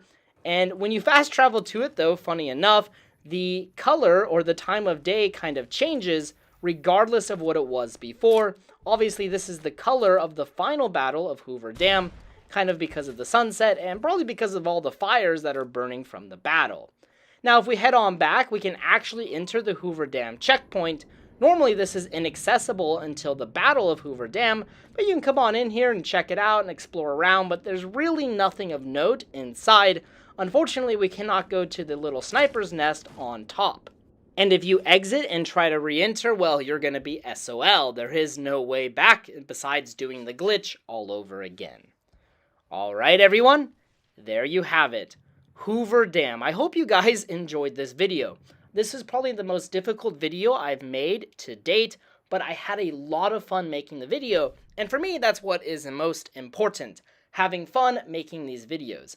The beginning of this video was more geared to the Fallout lore and the Fallout story. I hope you guys enjoyed that narrative, while the latter half was more akin to my normal Unexplored Mojave video. Now, I would like to do more videos focusing on the lore of Fallout, and perhaps we will start to take that path more as the Unexplored Mojave begins to wind down. But of course, there's still a few locations left in the Mojave Wasteland, and of course, we still have Old World Blues. Real quick, I want to give a huge shout out to everyone who watches these videos. You guys are awesome. When I started making these videos 8-9 months ago, I never imagined this kind of support and this kind of success. You guys are so freaking awesome, and thank you to every one of you who has supported this channel. I hope that we will have many good years ahead of us and a fun future of Fallout, Bethesda, and other video games. If you guys have any recommendations for future videos, future ideas, please post them in the comments section below.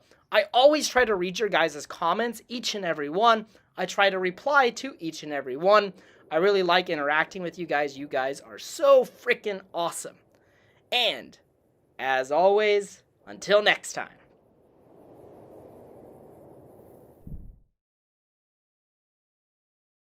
Hello everyone, the Army of Otters here, and welcome back to the Unexplored Mojave. Today we're going to be checking out the highways of the Mojave. Now we will explore different roadways, interstates, highways, and then some Nevada state routes, along with some named roads within the game, and just kind of see what there are and check out some glitches. So first we're going to check out some interstates within Fallout New Vegas. Now the biggest and most notable interstate is definitely I-15. Interstate 15 stretches all the way from California, starting in San Diego, all the way to Canada. It is a very long road, and it runs right through the heart of Las Vegas. Here you can see the section, or the New Vegas or Mojave section of Interstate 15 as it runs up through the map. Now this road is pretty easy to follow because it is so important in real life and for New Vegas. Some of the other roads are more difficult to follow. Here is the map of the real-life Interstate 15, along with the New Vegas section, and we can see that the New Vegas section is actually pretty accurate. Here at the Mojave Outpost, we have what used to be some kind of border patrol, and this actually might kind of exist in real life with an agricultural checkpoint between California and Nevada. Now, during Lonesome Road, if you chose to nuke the NCR, you can come to the Long 15, where we can find a portion of Interstate 15 in complete ruin. Obviously, this is very bad for the NCR because they rely on the I-15 for trade routes to the Mojave. Now, there are obviously a ton of locations along these roads, and most of these locations I've already made videos for. So if you want to check out those places in more detail, please look at the description below as we go through the video, and I'll put timestamps. Now for some Dr. Bosch time outside the Mojave Outpost.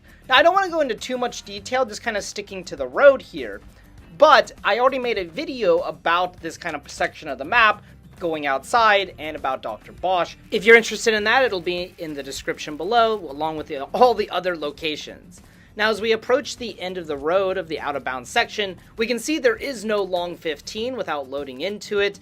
And then if you eventually go far enough, you find this really kind of weird, crazy thing sticking out of the ground. I don't know what that's about, but yeah, anyways, we will definitely want to return to the Mojave Outpost before we get lost out here. Now, as we make our way north along Interstate 15, at this section near the Mojave Outpost, there's several trucks, but quite unfortunately, there's pretty much nothing in these trucks. There's just like barrels or motorcycles. Fortunately, we can't use the motorcycles.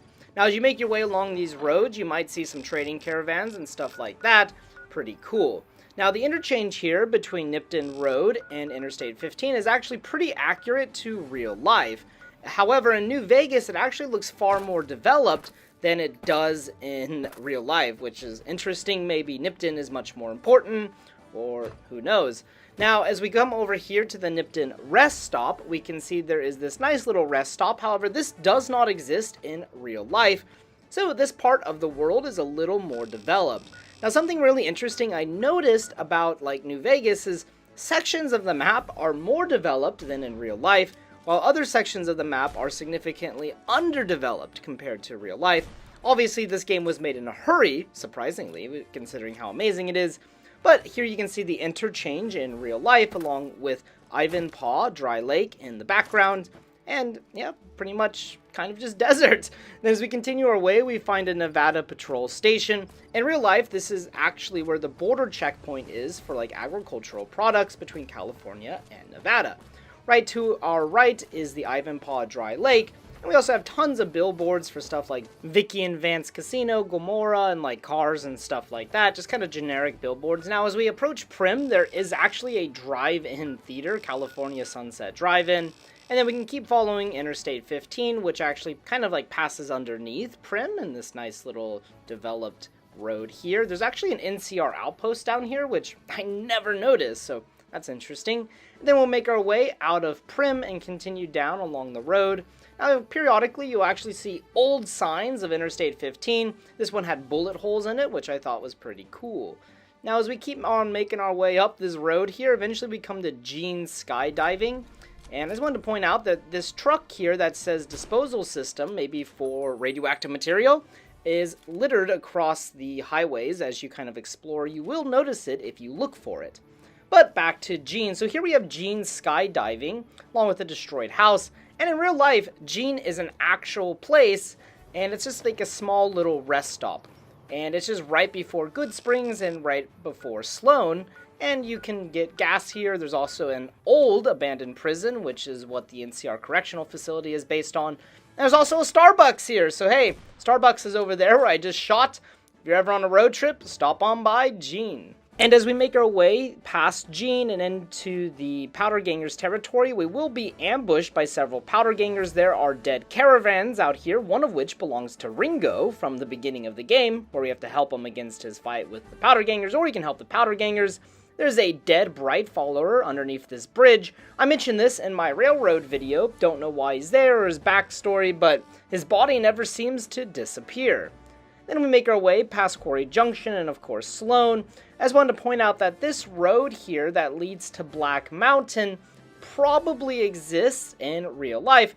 In real life, Black Mountain is much further away from Sloan. Obviously, the scale is smaller.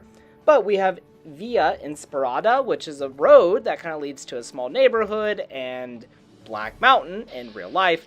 Now, be careful here. You will get attacked by Deathclaws. I was not being careful enough, and I almost died. However, these Deathclaws would fail to get me. And over here we had another truck with that disposal symbol on it. So, like I said, they're kind of scattered around the Mojave Wasteland. After that, we will continue a bit further, and we come to the Junction 15 railway station. Now, here next to the Junction 15 railway station, obviously that's for the railway. However, I do believe this road crossing here is Interstate 215. Now, there are no signs to support this theory. It's just my theory, and we'll go into it later in the video. as the next road, Interstate 215. And the next location here is Hunter's Farmstead along with Whitaker Farmstead. We'll be talking about Whitaker Farmstead quite a lot as we go into these roads more, but for now it's just there. Then as we come up here, we will notice that there is a road going over the interstate here, and according to the wiki, this is Russell Road. And I am a little bit hesitant though, because I actually think the wiki might be wrong, but we'll talk about that when we get to Russell Road. For now, we'll continue along Interstate 15. I really love this section of the road. I don't know why, it just feels really cool, because this section of road is just very unique to New Vegas. We don't have any other roads that are kind of below the ground like this. Then, when I shot this fiend, his head fucking exploded. I don't know why that happened, but fire rained down upon that area. Pretty cool. Now, you can climb up that train, as you could see. I never knew that before. We have a staircase, kind of maybe as an emergency to get off the interstate. Then, as we move forward, we can find possibly Sunset Road. Now, I am again hesitant to say this is Sunset Road, but we'll talk about that later. As we keep moving forward, we can just keep following Interstate 15, and there's really not a whole lot here, especially once you get out of Fiend territory. It's pretty barren. Then we come up here near West Side, and then there's also the water cistern, and then we're at Freeside, and we have to use movie magic to get to the other side. Now, obviously, this section of road is raised, and quite unfortunately, we cannot get up there. It actually has no hit barrier. So even if you use like console commands or some kind of glitch, like reload dashing, you can't really get to the top. But this section of the road comes right through Freeside in North New Vegas, and it's pretty accurate to where it is in real life as well. And I also wanted to point out, I never really realized before, but the Freeside sign actually rests upon the interstate, which is pretty cool. Now, I learned some very interesting things about this Freeside sign. So if we keep following the interstate a little bit, we can find this building where clearly the building's been heavily damaged by the highway, because the highway collapsed. Now, I wanted to see if I could use the collapsed highway to get to the top, and I fell inside of the rubble. Well, I guess this is how we die. After exploring the Mojave for so long, I was trapped. But just a quick fast travel, and we were okay. Now, trying to get to the top actually proved to be pretty easy when the game doesn't try to eat you. And from the top, I wanted to see if you could jump onto the highway. However, you really cannot. There's no hit detection on these roads. However, I was still determined to see if I could find any kind of hit barrier, so I decided to do a reload dash and then to land on top of the highway.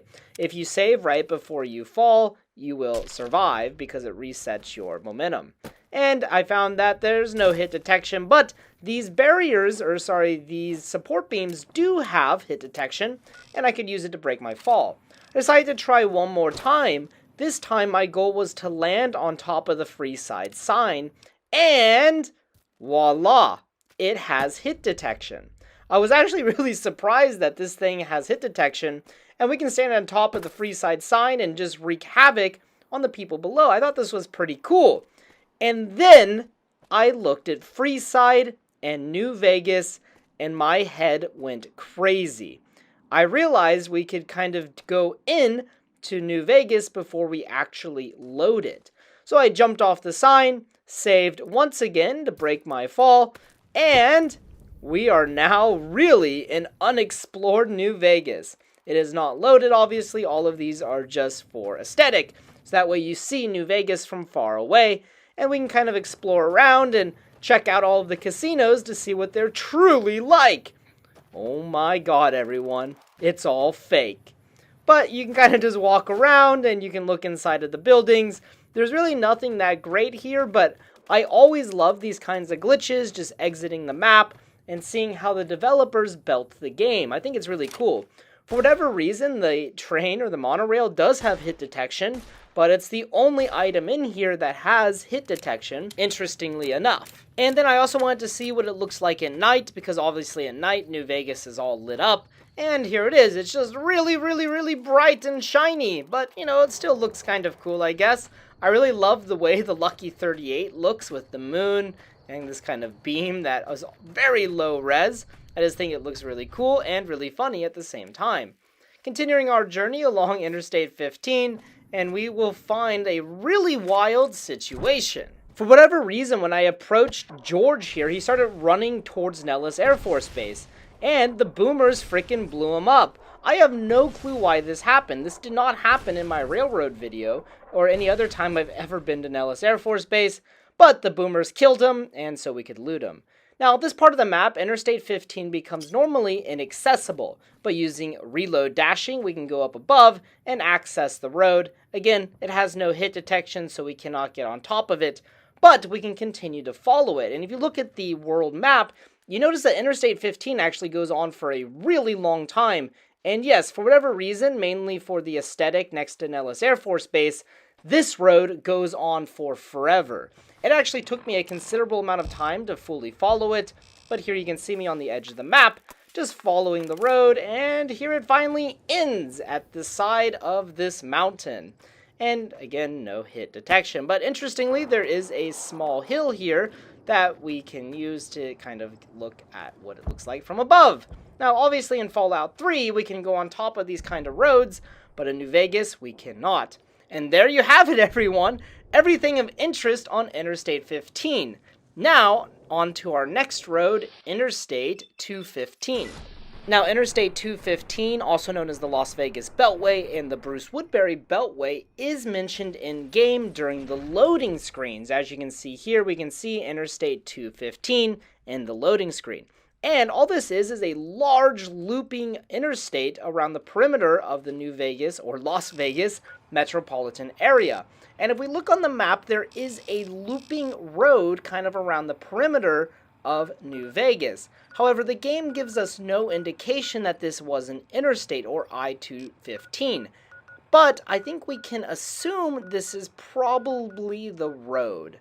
Or at the very least, kind of what the developers intended this road to be. Obviously, the developers were not, expecting a random otter in the year 2025 to be checking the accuracy of the roadways in their game, but yet, here we are. Interstate 15 gets an A. Interstate 215, well, it gets an F. But at least it's kind of here, so let's check it out. And the most notable thing along the road is RepCon HQ, and then we come up towards Highway 95 and Highway 93. And we'll be talking about this in the highway section of the video, obviously. And in real life, this is actually where Interstate 215 ends, here in Henderson, Nevada. Now, Henderson is not actually in New Vegas, but it is near the 188 trading post and near the Grub and Gulp rest stop, which just might be kind of what remains of Henderson. Obviously, of course, RepCon HQ is here as well. Now, heading back to the Junction 15 railway station, we're now going to follow Interstate 215 to the west, and then it curves up towards the north. And there's obviously a lot of billboards, as we mentioned earlier, and obviously Whitaker Farmstead is here as well. Now, do be careful in this area because there are a ton of death claws kind of in this general area, and also you might find some powder gangers and stuff like that. And then as we continue our way up, eventually you're going to come near the sulfur caves, which are connected to maybe a certain vault, and then we have Samson rock crushing plant next to us, and perhaps Russell Road. Now, as we continue our way up through Fiend territory, there will obviously be a lot of Fiends, who would have thunketh.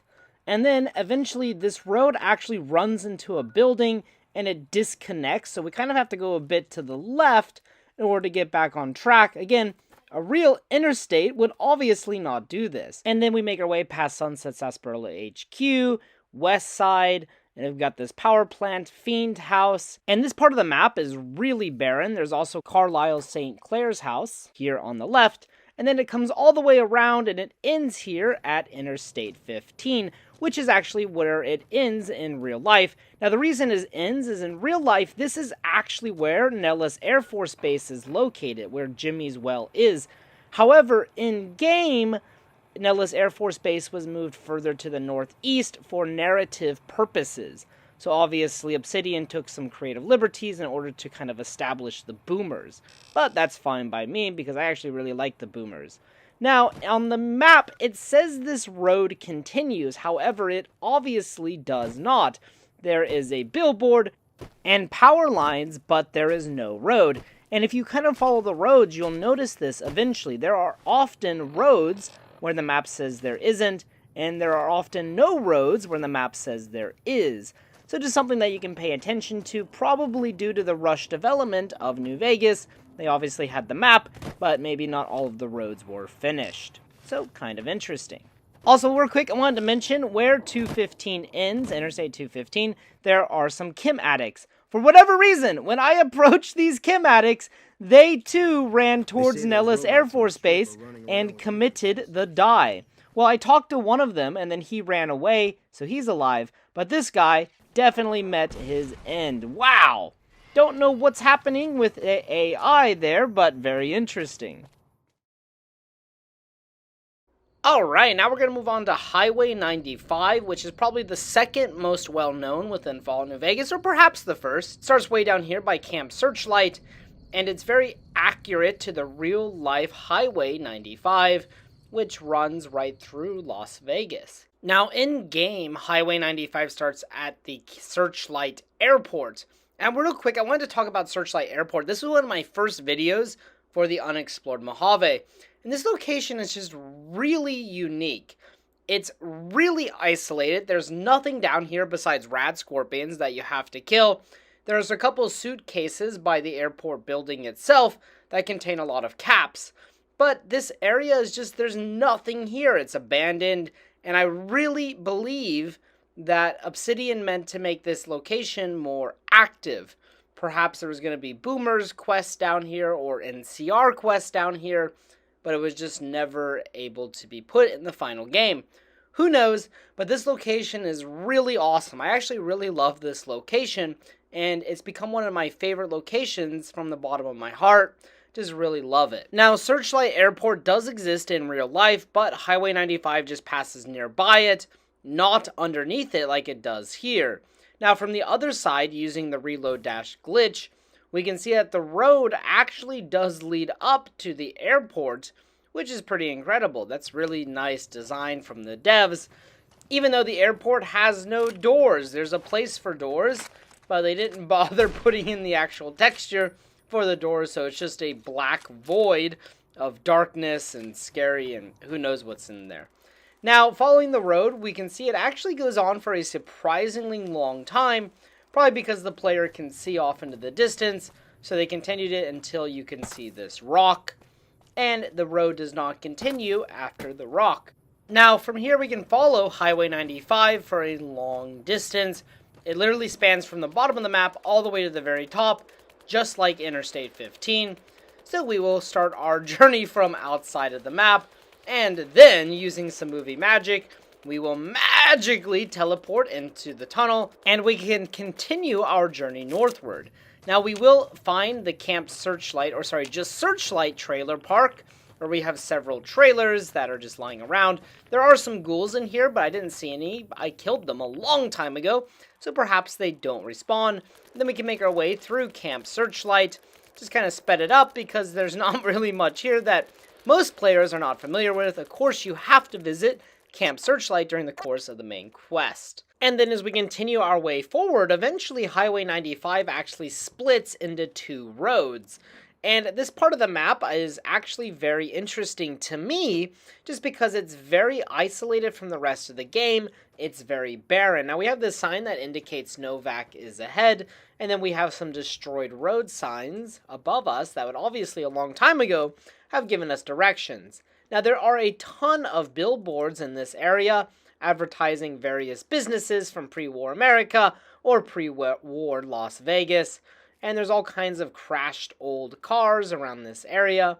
I think it's very beautiful and very scenic, and I really like exploring this area. When I was filming the Unexplored Mojave in this area, I had a lot of fun doing it. Now there's some Sunset Sarsaparilla billboards and also some trucks. Now unfortunately there's nothing inside of these trucks, but you know, it's still here. There's also going to be some lizards around here, some giant geckos, so be ready for them as they light you on fire. And as we come down to the western part of the road, we have the Snyder Prospector Camp. There's just a small prospector camp, and off in the distance we have some bighorners. Now there's a ton of bighorners over here, and if you are low level, they will actually mess you up.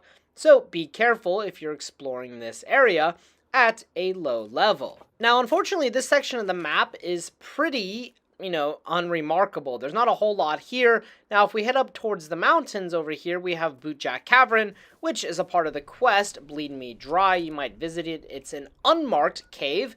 As you can see here on the local map, though, we can see the entrance. Again, I've covered that in a previous video, so if you want to know more about it, please look at the description below. Then as we come over here, we have a billboard for Rita's Cafe, which will be, obviously, the advertisement will be featured in Fallout Season 2. And then off in the distance, we have the wrecked Highwayman, which may belong to the Chosen One from Fallout 2. And also to the north of the road here, we have Clark Field, where we can find Mr. Radical. Then we can head up towards Novac. We have a Viper camp here, but it's empty because I already killed them. Then we can head up towards Novac, and we have the obviously very famous dinosaur, and a very beautiful view down the road. We continue our way, and we can see Helios 1 off in the distance, and this is the El Dorado Dry Lake area. Now, in this area, there is a construction site, as you can see now. Obviously, in the pre-war area, it looks like they were trying to expand Highway 95. But we will continue further down the road. We have the El Dorado gas station, and some more billboards that feature NCR propaganda. And there's also a wrecked caravan on this road. And we can see here the Highway 95 remains kind of split in this part of the map. And it continues all the way up towards Boulder City. Now, once we reach here near Boulder City, this is where the road merges with Highway 93. And this interchange makes no freaking sense, I have to say. It is really confusing. If you're traveling, I really don't know how you're supposed to merge onto the highway here. As you can see, I'm on the right, and I just didn't see any roads that lead to the highway. So I guess you just cut across the dirt. Then we have the 188 trading post, and we can cut around on foot and make our way up to 188 and continue down Highway 95, as you saw the marker back there.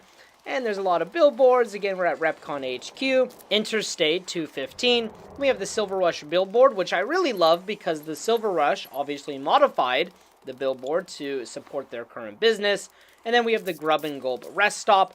Then I noticed that there was a dead traveling merchant for some reason, and the Brahmin was so sad about his dead master. I have no clue what happened here, but something very tragic took place here. And we're only left with a very, very, very sad Brahmin. Continuing along Highway 95, we have several billboards advertising casinos on the strip. And then the actual highway becomes elevated, and we have this smaller road beneath the highway. But we can stay with the highway. We have some NCR soldiers patrolling next to the NCR Sharecropper Farms. Now, I want to mention, this is very interesting to me and something I never noticed. Near Durable Dan's Sack Caravan, the road actually ends and turns into this small footbridge. However, I doubt this was what it was like during the pre-war era. Possibly the road was just eroded over time, and these bridges were built in the post-war era.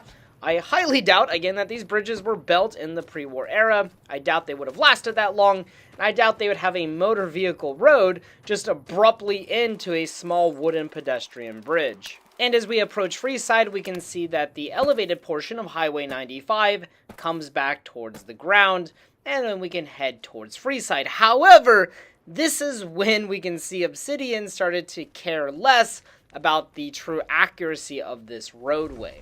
So as we make our way into Freeside, the road remains fairly accurate. It continues onward after that intersection just outside of Freeside.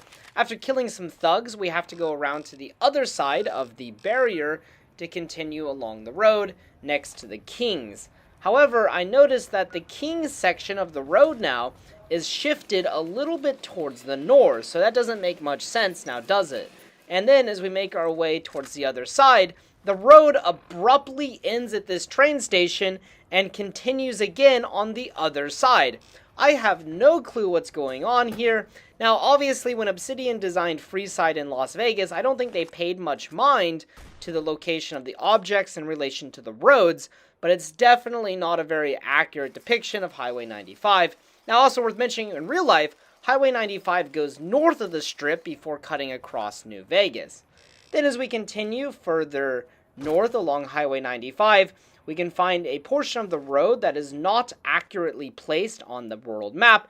As I said, there's often places where there is a road, but the map does not indicate such. Then we continue along Highway 95, and we come to the very end barricade at this crater. Some people theorize there was a nuclear detonation at this location. And again, using Reload Dash, we were able to exit the map, and we can continue along the road, but this road abruptly ends very quickly, unlike other portions of the road. Obviously, this part of the map is very underdeveloped, I think, compared to the southern parts, which were probably completed first. And there's just a large rock, and there's no more road. Now, heading back to the 188 trading post, we can continue along Highway 93. Now, for a large portion, Highway 93 and Highway 95 run parallel with one another. And you can see in real life, here is Highway 93, all the way from Arizona towards the border of Canada. And then here's the more localized map, which is pretty accurate to New Vegas's map. However, New Vegas took some real liberties with this road, and we'll explore that later near Freeside. But for now, we're just going to explore the portion before it merges with Highway 95 towards Hoover Dam. Now, I really don't have much to add towards Highway 93, besides the fact that, yes, it's pretty accurate. It goes through Boulder City, and it goes over Hoover Dam. Now, in real life, there's actually a bridge now over Hoover Dam for the purpose of security and to ease traffic congestion. But yeah, this portion of the road is pretty accurate. Now, looking at Freeside, where Highway 93 merges away from Highway 95, 93 goes to the northeast instead of the northwest like 95, we will find that it's a little bit confused. Now, also I wanted to point out, Alice Holstedler will approach you eventually in-game. I never knew she would do this after completing the quest that is related with her and her mother. But anyways, as we make our way out of Freeside, we will notice the road goes northeast, and then it ends abruptly. So not really a highway, but it is because there are all of these houses here. And obviously, I think this is where the scale of New Vegas kind of got in contrast with the real-life scale. And we just have these random houses. Highway 93 is not complete, but we find this other straight road that continues all the way to the Boomers and Nellis Air Force Base. Now, of course, like I said earlier, Nellis Air Force Base is not in this location in real life, and then the road abruptly ends. Like I said, in real life, Highway 93 goes all the way to Canada, but in Fallout New Vegas, it ends at Nellis Air Force Base. Very interesting. And we also have the railroad, which ends here, and in my railroad video, this is also where I ended part of my journey. Now, the first road I want to look at is Nevada State Route 164, also known as Nipton Road. And as you can see here, Nipton Road is actually pretty short, and in real life it is too, and this is very faithful to the real-life Nipton Road. Nevada State Route 164 pretty much serves as a connecting route in southern Nevada between the area of Primm and Interstate 15 and Highway 95. Now, as you make your way along the road, there will be a point where you will be ambushed by several Vipers. It's also worth mentioning that here the road branches towards the north and it goes towards Novac. However, in real life, this does not exist because Novac does not exist in real life. So there is no road going north there. It just continues all the way to Searchlight. Then we have this overpass over Highway 95. And it's very faithful. Now, it actually ends here and changes to Cottonwood Road. And then this obviously goes all the way to Cottonwood. So here, Nevada State Route 164 gets an A+. And our next road is Nevada State Route 160, which starts here in Jean. Now, in real life, this is not accurate. In real life, Nevada State Route 160 starts north of Good Springs, as you can see here. So there is some creative liberty taken here, obviously for the point of storytelling, but it kind of is similar in the sense that, yes, it goes west from Interstate 15. Now, obviously, I'm sure most players are somewhat familiar with this road. There was the Dead Indiana Jones Easter egg, but as we go along the road, we'll cut right through Good Springs here, and then there's the gas station where Ringo is, along with some outer-lying houses of Good Springs, and then we reach the Keep Out sign. And this is when I decided to do some more adventuring. I noticed that there's this small mountain to the west of the Nevada State Route 160. Now, this area in general is not so well explored. because, of the cazadors, and, you're here at an early level. You're not going to go fight cazadors. So I decided to go ahead and climb up, and I found this very large valley area. I really had no clue this ever existed. However, there's literally nothing up here. I don't know why Obsidian even bothered kind of creating this space, but you can get some very beautiful views of New Vegas from the top. And below us is Tribal Village, and then we're back towards the road, and we have a cazador nest, which is very scary. To make our way, we will have to fight some cazadors, as you can see now. So do be careful, especially if you are a lower level. Make sure to shoot their wings. Make sure to bring some fire. Then we find our way down next to Bitter Springs, and then the road ends and it merges with Nevada State Route 159. So logically, we'll now talk about Nevada State Route 159, which starts at Whitaker Farmstead and ends at the Poseidon Energy or gas station. Now, this road is actually very accurate to real life as it provides access to Red Rock Canyon. Here we are at Whitaker Farmstead, and we will now continue along the route. Now, do be careful because just to the west of here, you can find a ton of death claws, and to the south because that's where Quarry Junction is. And we have a parking lot, which, I don't think there's anything there. Definitely not like a vault or something. Wink, wink, nudge, nudge. Now, do be careful as there is a little path here that leads to a plateau that is home to a family of deathclaws. As you can see, one of the younger ones made his way down that path.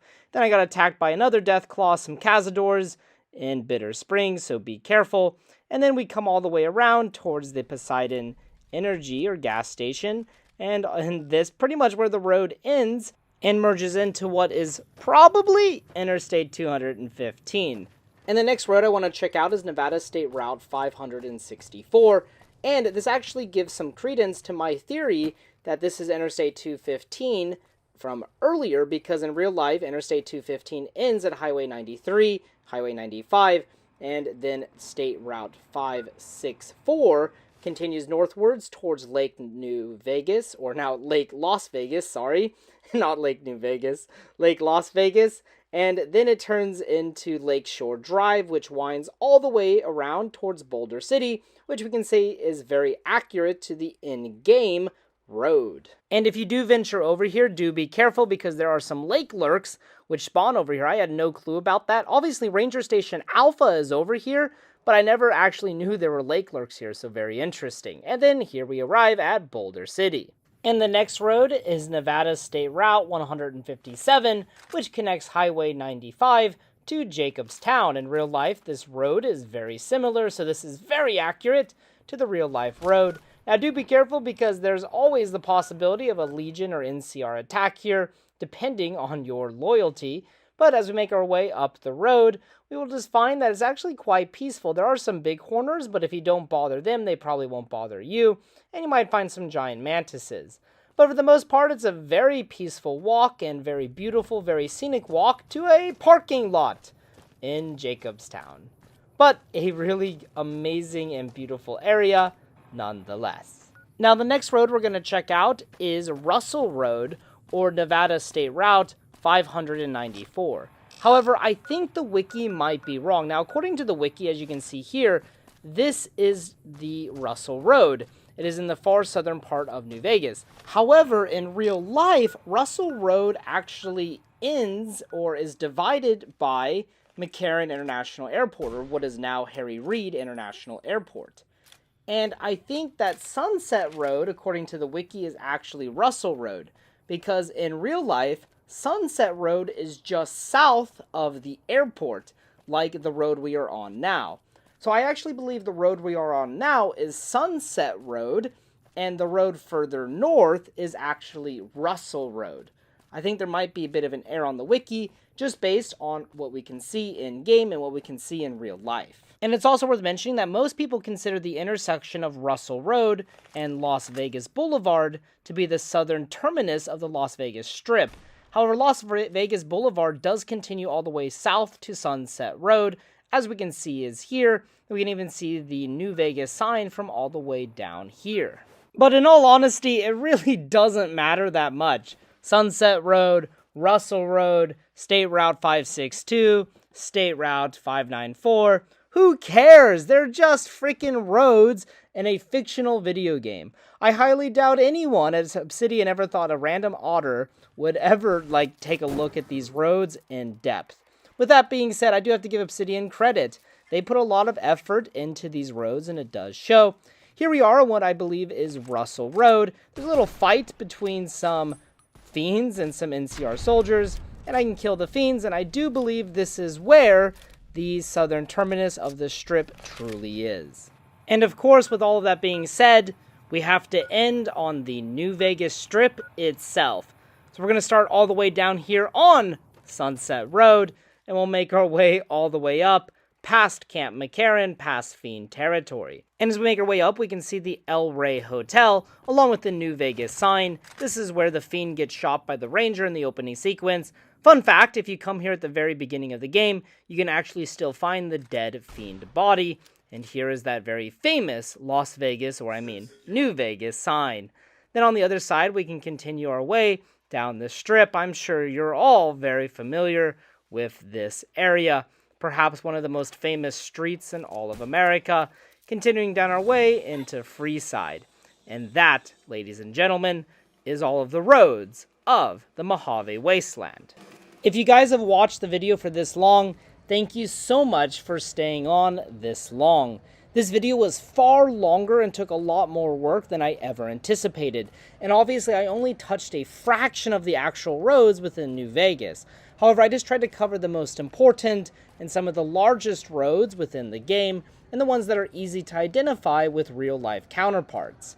I also want to give a shout-out to, I apologize when I butcher your name, but Frank Rola Iadomoshego, who recommended this kind of video. I've been wanting to do a video similar to this for a long time. I was debating between doing individual roads or just doing a bunch of major roads at once, and I ultimately sided with the latter because of the success of the railway video. I thought this might be a little bit similar. But obviously this video turned out to be way longer than I ever anticipated, so thank you guys so much for watching. I hope you enjoyed, and if you guys have any recommendations or ideas for a future video, please post them in the comment section below. And as always, until next time.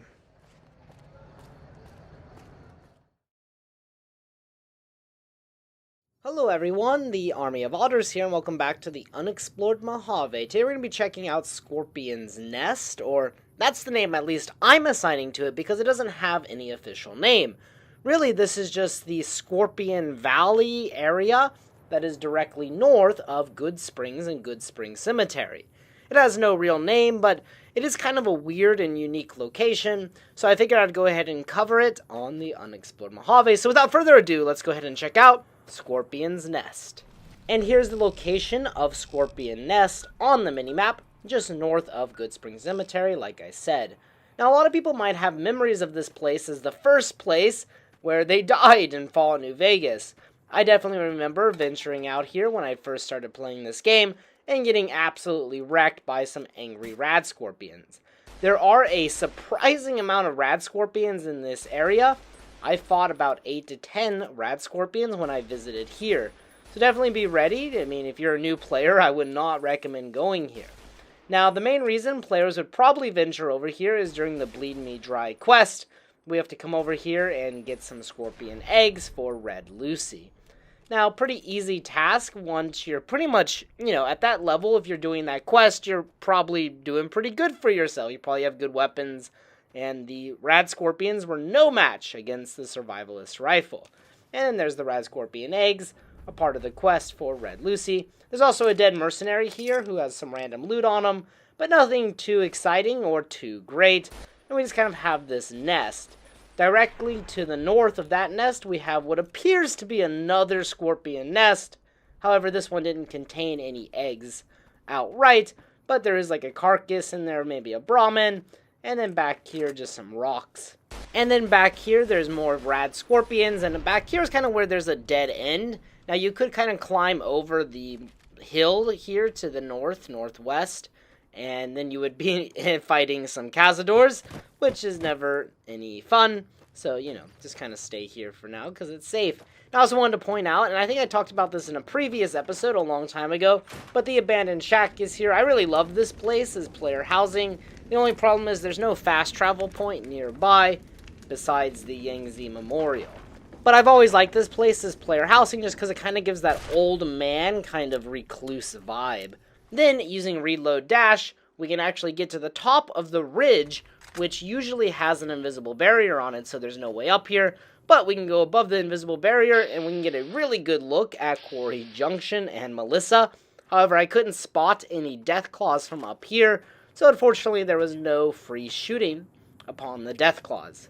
Alright guys, and there you have it, a kind of shorter and more traditional episode of the Unexplored Mojave. I hope you guys enjoyed. If you guys have any recommendations or ideas for a future video, please post them in the comments section below. And as always, until next time.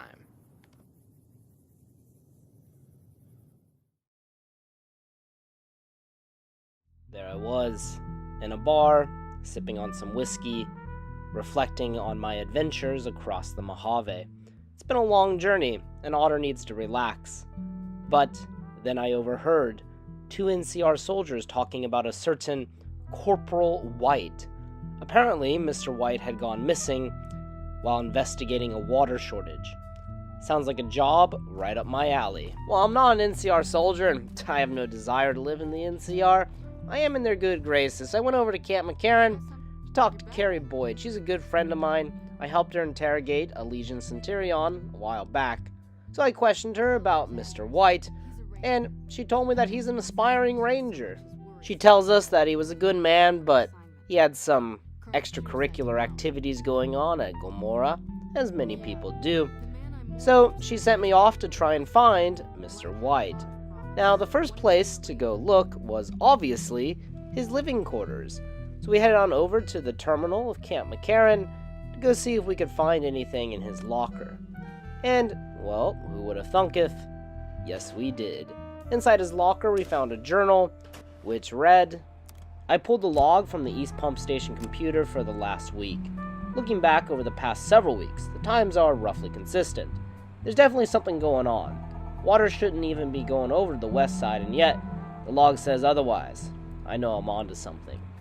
With that, we can see that the cisterns and west side have several entry logs. So, Corporal White was definitely onto something, and perhaps he was too clever for his own good. After that, we headed on over to Gomorrah to confront Dazzle, a very popular escort that was frequented by Corporal White. And as luck would have it, Dazzle proves to be pretty useful. She tells us that he used to talk a lot about the water, some of the farms east of the Strip. While she wasn't interested, she didn't really care, it was his money. She also tells us of a farmer named Bascom, who was having some problems with the NCR. So, we have our next lead. And of course, those farms that Dazzle is talking about east of the New Vegas Strip are the NCR Sharecropper Farms. Hello everyone, the Army of Otters here. Welcome back to the Unexplored Mojave. Now, if you're like me, the NCR Sharecropper Farms are always just kind of a fast travel point in the early game. I pass this location all the time. I never pay it any mind. It's just a giant farm. And I've never really looked into investigate it or do anything with it. So for a long time, I never made a video about it. Just sitting here as I walk past it, time and time and time again. So it's about time we actually give some attention to the NCR Sharecropper Farms. And as I've already said twice, it is east of the New Vegas Strip. It's right south of Gunrunners, just north of Camp McCarran, firmly within NCR territory. As we approach, we see a sign, Sharecropper Farms, no trespassing. Now, within the Sharecropper Farms, we have several greenhouses and then one permanent building. Now, that permanent, structure over there, that house, is actually the barracks. And we can actually enter all of the greenhouses, and I have to say, I am thoroughly impressed with all of the greenhouses. They're all fairly unique. This greenhouse has honey mesquite, and other greenhouses have different things going on in them. And then this greenhouse over here is growing maize. Now, I do have to say, the only weird thing about these greenhouses is sometimes you can take the vegetables and stuff within it, and sometimes you can't. So I don't know why that is, or why they programmed it like that, but who knows, who cares, it doesn't really matter. And in some of the greenhouses, you can see that they're still setting up everything for the, planting or the farming. Now, inside the greenhouse next to Camp McCarran, I was actually quite impressed with all of the effort that went into here. We have these little light bulbs, above the plants, and we can actually pick the maize and the pinto beans, and everything in here we can take, oddly enough. I don't know why sometimes it's considered stealing, but I just really thought this was really cool looking, and I've never seen anything like this in Fallout New Vegas. If you guys know of any other farms or greenhouses like that in the game, please post them in the comments section below. I just thought it was really cool. And then real quick, heading over to the barracks, which is the only permanent shelter or housing in the area. This is where the farmers and soldiers sleep. We can find some loot inside. Over here we can find a Chinese Army Special Ops training manual. However, it is considered stealing, so make sure you are hidden when you take it, but that'll increase your sneak skill, which is, pretty darn good, especially in Fallout New Vegas.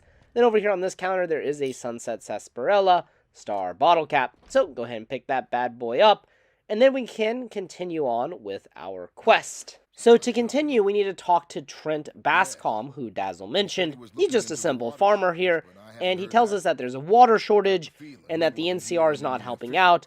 And we can learn a lot here about the NCR's kind of incompetence, but that's a discussion for a later day. But anyways, he tells us that White was investigating the water shortage, and that he was asking him questions and pulling records from the computer. However, Bascom tells us he's just a simple farmer. He doesn't know much about computers and that stuff, and that we should go talk to Romanowski. Now, Romanowski is working at the Sharecropper Farms. He is their protection. And if we ask him about Corporal White, he tells us that he's currently solving the mystery of the great water shortage. However, Romanowski does not believe him, which is quite foolish, and he tells us that he went over to Westside in order to talk to Tom Anderson. So, we have our next lead. And this takes us to the Casa Madrid apartments. You'll never find a more wretched hive of scum and villainy. However, living inside is Tom Anderson, and for the most part, Anderson initially comes across as a pretty stand-up guy. He wants to help out people, and he's a member of the Followers of the Apocalypse. However, upon questioning him, if you have 6 intelligence, you can quickly learn a very dark secret, that Mr. Anderson actually killed Corporal White when Corporal White started asking questions. Now, if you don't have 6 intelligence, you're going to have to follow a man named Hector and find out where he's getting his water, and this will lead you to more information about Corporal White's disappearance. Now, once we know this information, there's several ways we can go about it. Now, the reason Anderson killed White was because White would tell the NCR what's happening and cut off Westside's water supply, potentially endangering everyone in the town. However, on the other hand, murder is never acceptable, and Anderson should pay for his crimes. So with that, we have a few options. We can either side with Anderson, we can either kill Anderson and take justice into our own hands, or we can convince Anderson to turn himself in. We will not tell the NCR about the water problem, and the reason for killing that we make up is that Anderson and White had a dispute over Dazzle at the Gomorrah. Pretty smart. And if you can't tell, I went with the latter option, deciding to kind of cooperate with Westside, but to still turn in Anderson for his crimes. Now, I wanted to highlight, this is why I really love Fallout New Vegas and its many quests. This is a quest that is not so black and white. Yes, killing people is always wrong. However, there is a good reason why Anderson is trying to help out Westside and the people there. They need water too. It's a very complicated issue, and it's not so straightforward. There's a lot of nuance, and I really appreciate that about Fallout New Vegas' narratives. And after completing the quest, which is called the White Wash, we can head on over to the jail area where we can find Anderson. Unfortunately, Anderson's dialogue doesn't change at all from before he is arrested, which I thought was quite disappointing. Kind of an oversight by the developers, possibly. And then within this chest, which is confiscated goods, we now have access to it for completing the quest. However, there's nothing that great inside of it. So you know what? Yeah, fuck you too, NCR. I'm glad that Westside's stealing all your water, dicks. And there you have it, the NCR Sharecropper Farms. This unassuming location actually has a lot going on. Whether it's the surprising amount of detail in the greenhouses, or a pretty cool quest that is heavily nuanced. I actually really appreciate this area now. It's pretty cool. Alright guys, thank you so much for watching this episode of the Unexplored Mojave. If you have any recommendations for future location, future area, please post them in the comments section below. And as always, Until next time. Howdy everyone, the Army of Otters here, and welcome back to the Unexplored Mojave. It feels like a while since we've made one of these, but hey, welcome back. Today we're going to be taking a look at the Sunken Sunset Sarsaparilla truck. Now, if you go to Lake Mead towards Camp Golf, there is a little secret hidden beneath the water. A Sunken Sunset Sarsaparilla trunk. Who would have thought? It's in the name. Now, this unmarked location is kind of in an awkward part of the map. It's definitely a part of the map that I hardly ever visit or hardly ever explore, and I'll show its location later. But this location is exactly as it sounds. This is a crashed truck that was maybe crashed during the Great War, or perhaps it crashed before the Great War. Who knows? Who knows why it's here or what happened?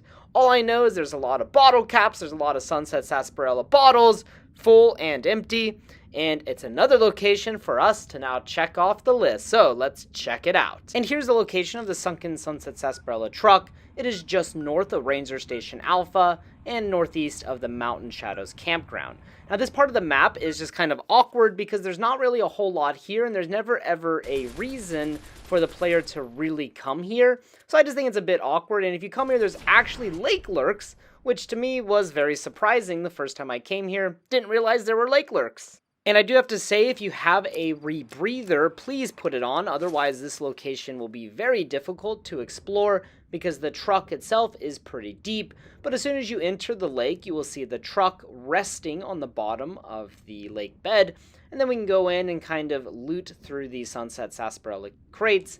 And at the bottom there are some caps, as you can see, and we can actually find 3 Sunset Sarsaparilla star bottle caps, which is pretty darn good. There are 138 empty bottles and 23 full bottles. So if you need bottles, this is your location. Now, it's also worth mentioning in real life, as Lake Mead has recently been losing water, a lot of things have resurfaced, including dead bodies and crashed cars in real life, which is pretty interesting and kind of scary if you ask me. But yeah, so in actual Lake Mead, there are things hidden beneath the surface. Now, besides that, there isn't a whole lot in the truck, and I wanted to explore the surrounding area, mainly this mountain that leads up to the Mountain Shadow campground. And while I already checked out Mountain Shadow's campground, I did find out that there are some kind of hidden camp areas just beneath the actual location, and I failed to mention these in that really old video now, but I decided I would go ahead and point out there are some crashed cars, there are some picnic tables, and there are some grills down in this area. Not sure how or why these cars are down here, but obviously there was like a parking area for them, and just a pre-war camping area. Then off in the distance, we can see the actual Mountain Shadows campground. Now, if you move towards Lake Las Vegas, which is just barely separated from Lake Mead, we can find this trailer and a old pre-war car, and inside there is a skeleton and a carton of cigarettes. Pretty sure I already mentioned this location, but since it's kind of near the crashed Sunset Sarsaparilla truck, I figured I'd go ahead and mention it. Alright guys, and there it is, the crashed or sunken Sunset Sarsaparilla truck. A pretty cool location that is definitely very easy to miss, and I'm sure many players don't really realize what's beneath the surface. I hope you guys enjoyed this episode of the Unexplored Mojave. If you have any recommendations for a future video or future location, future idea, please post them in the comments section below. And, as always, until next time.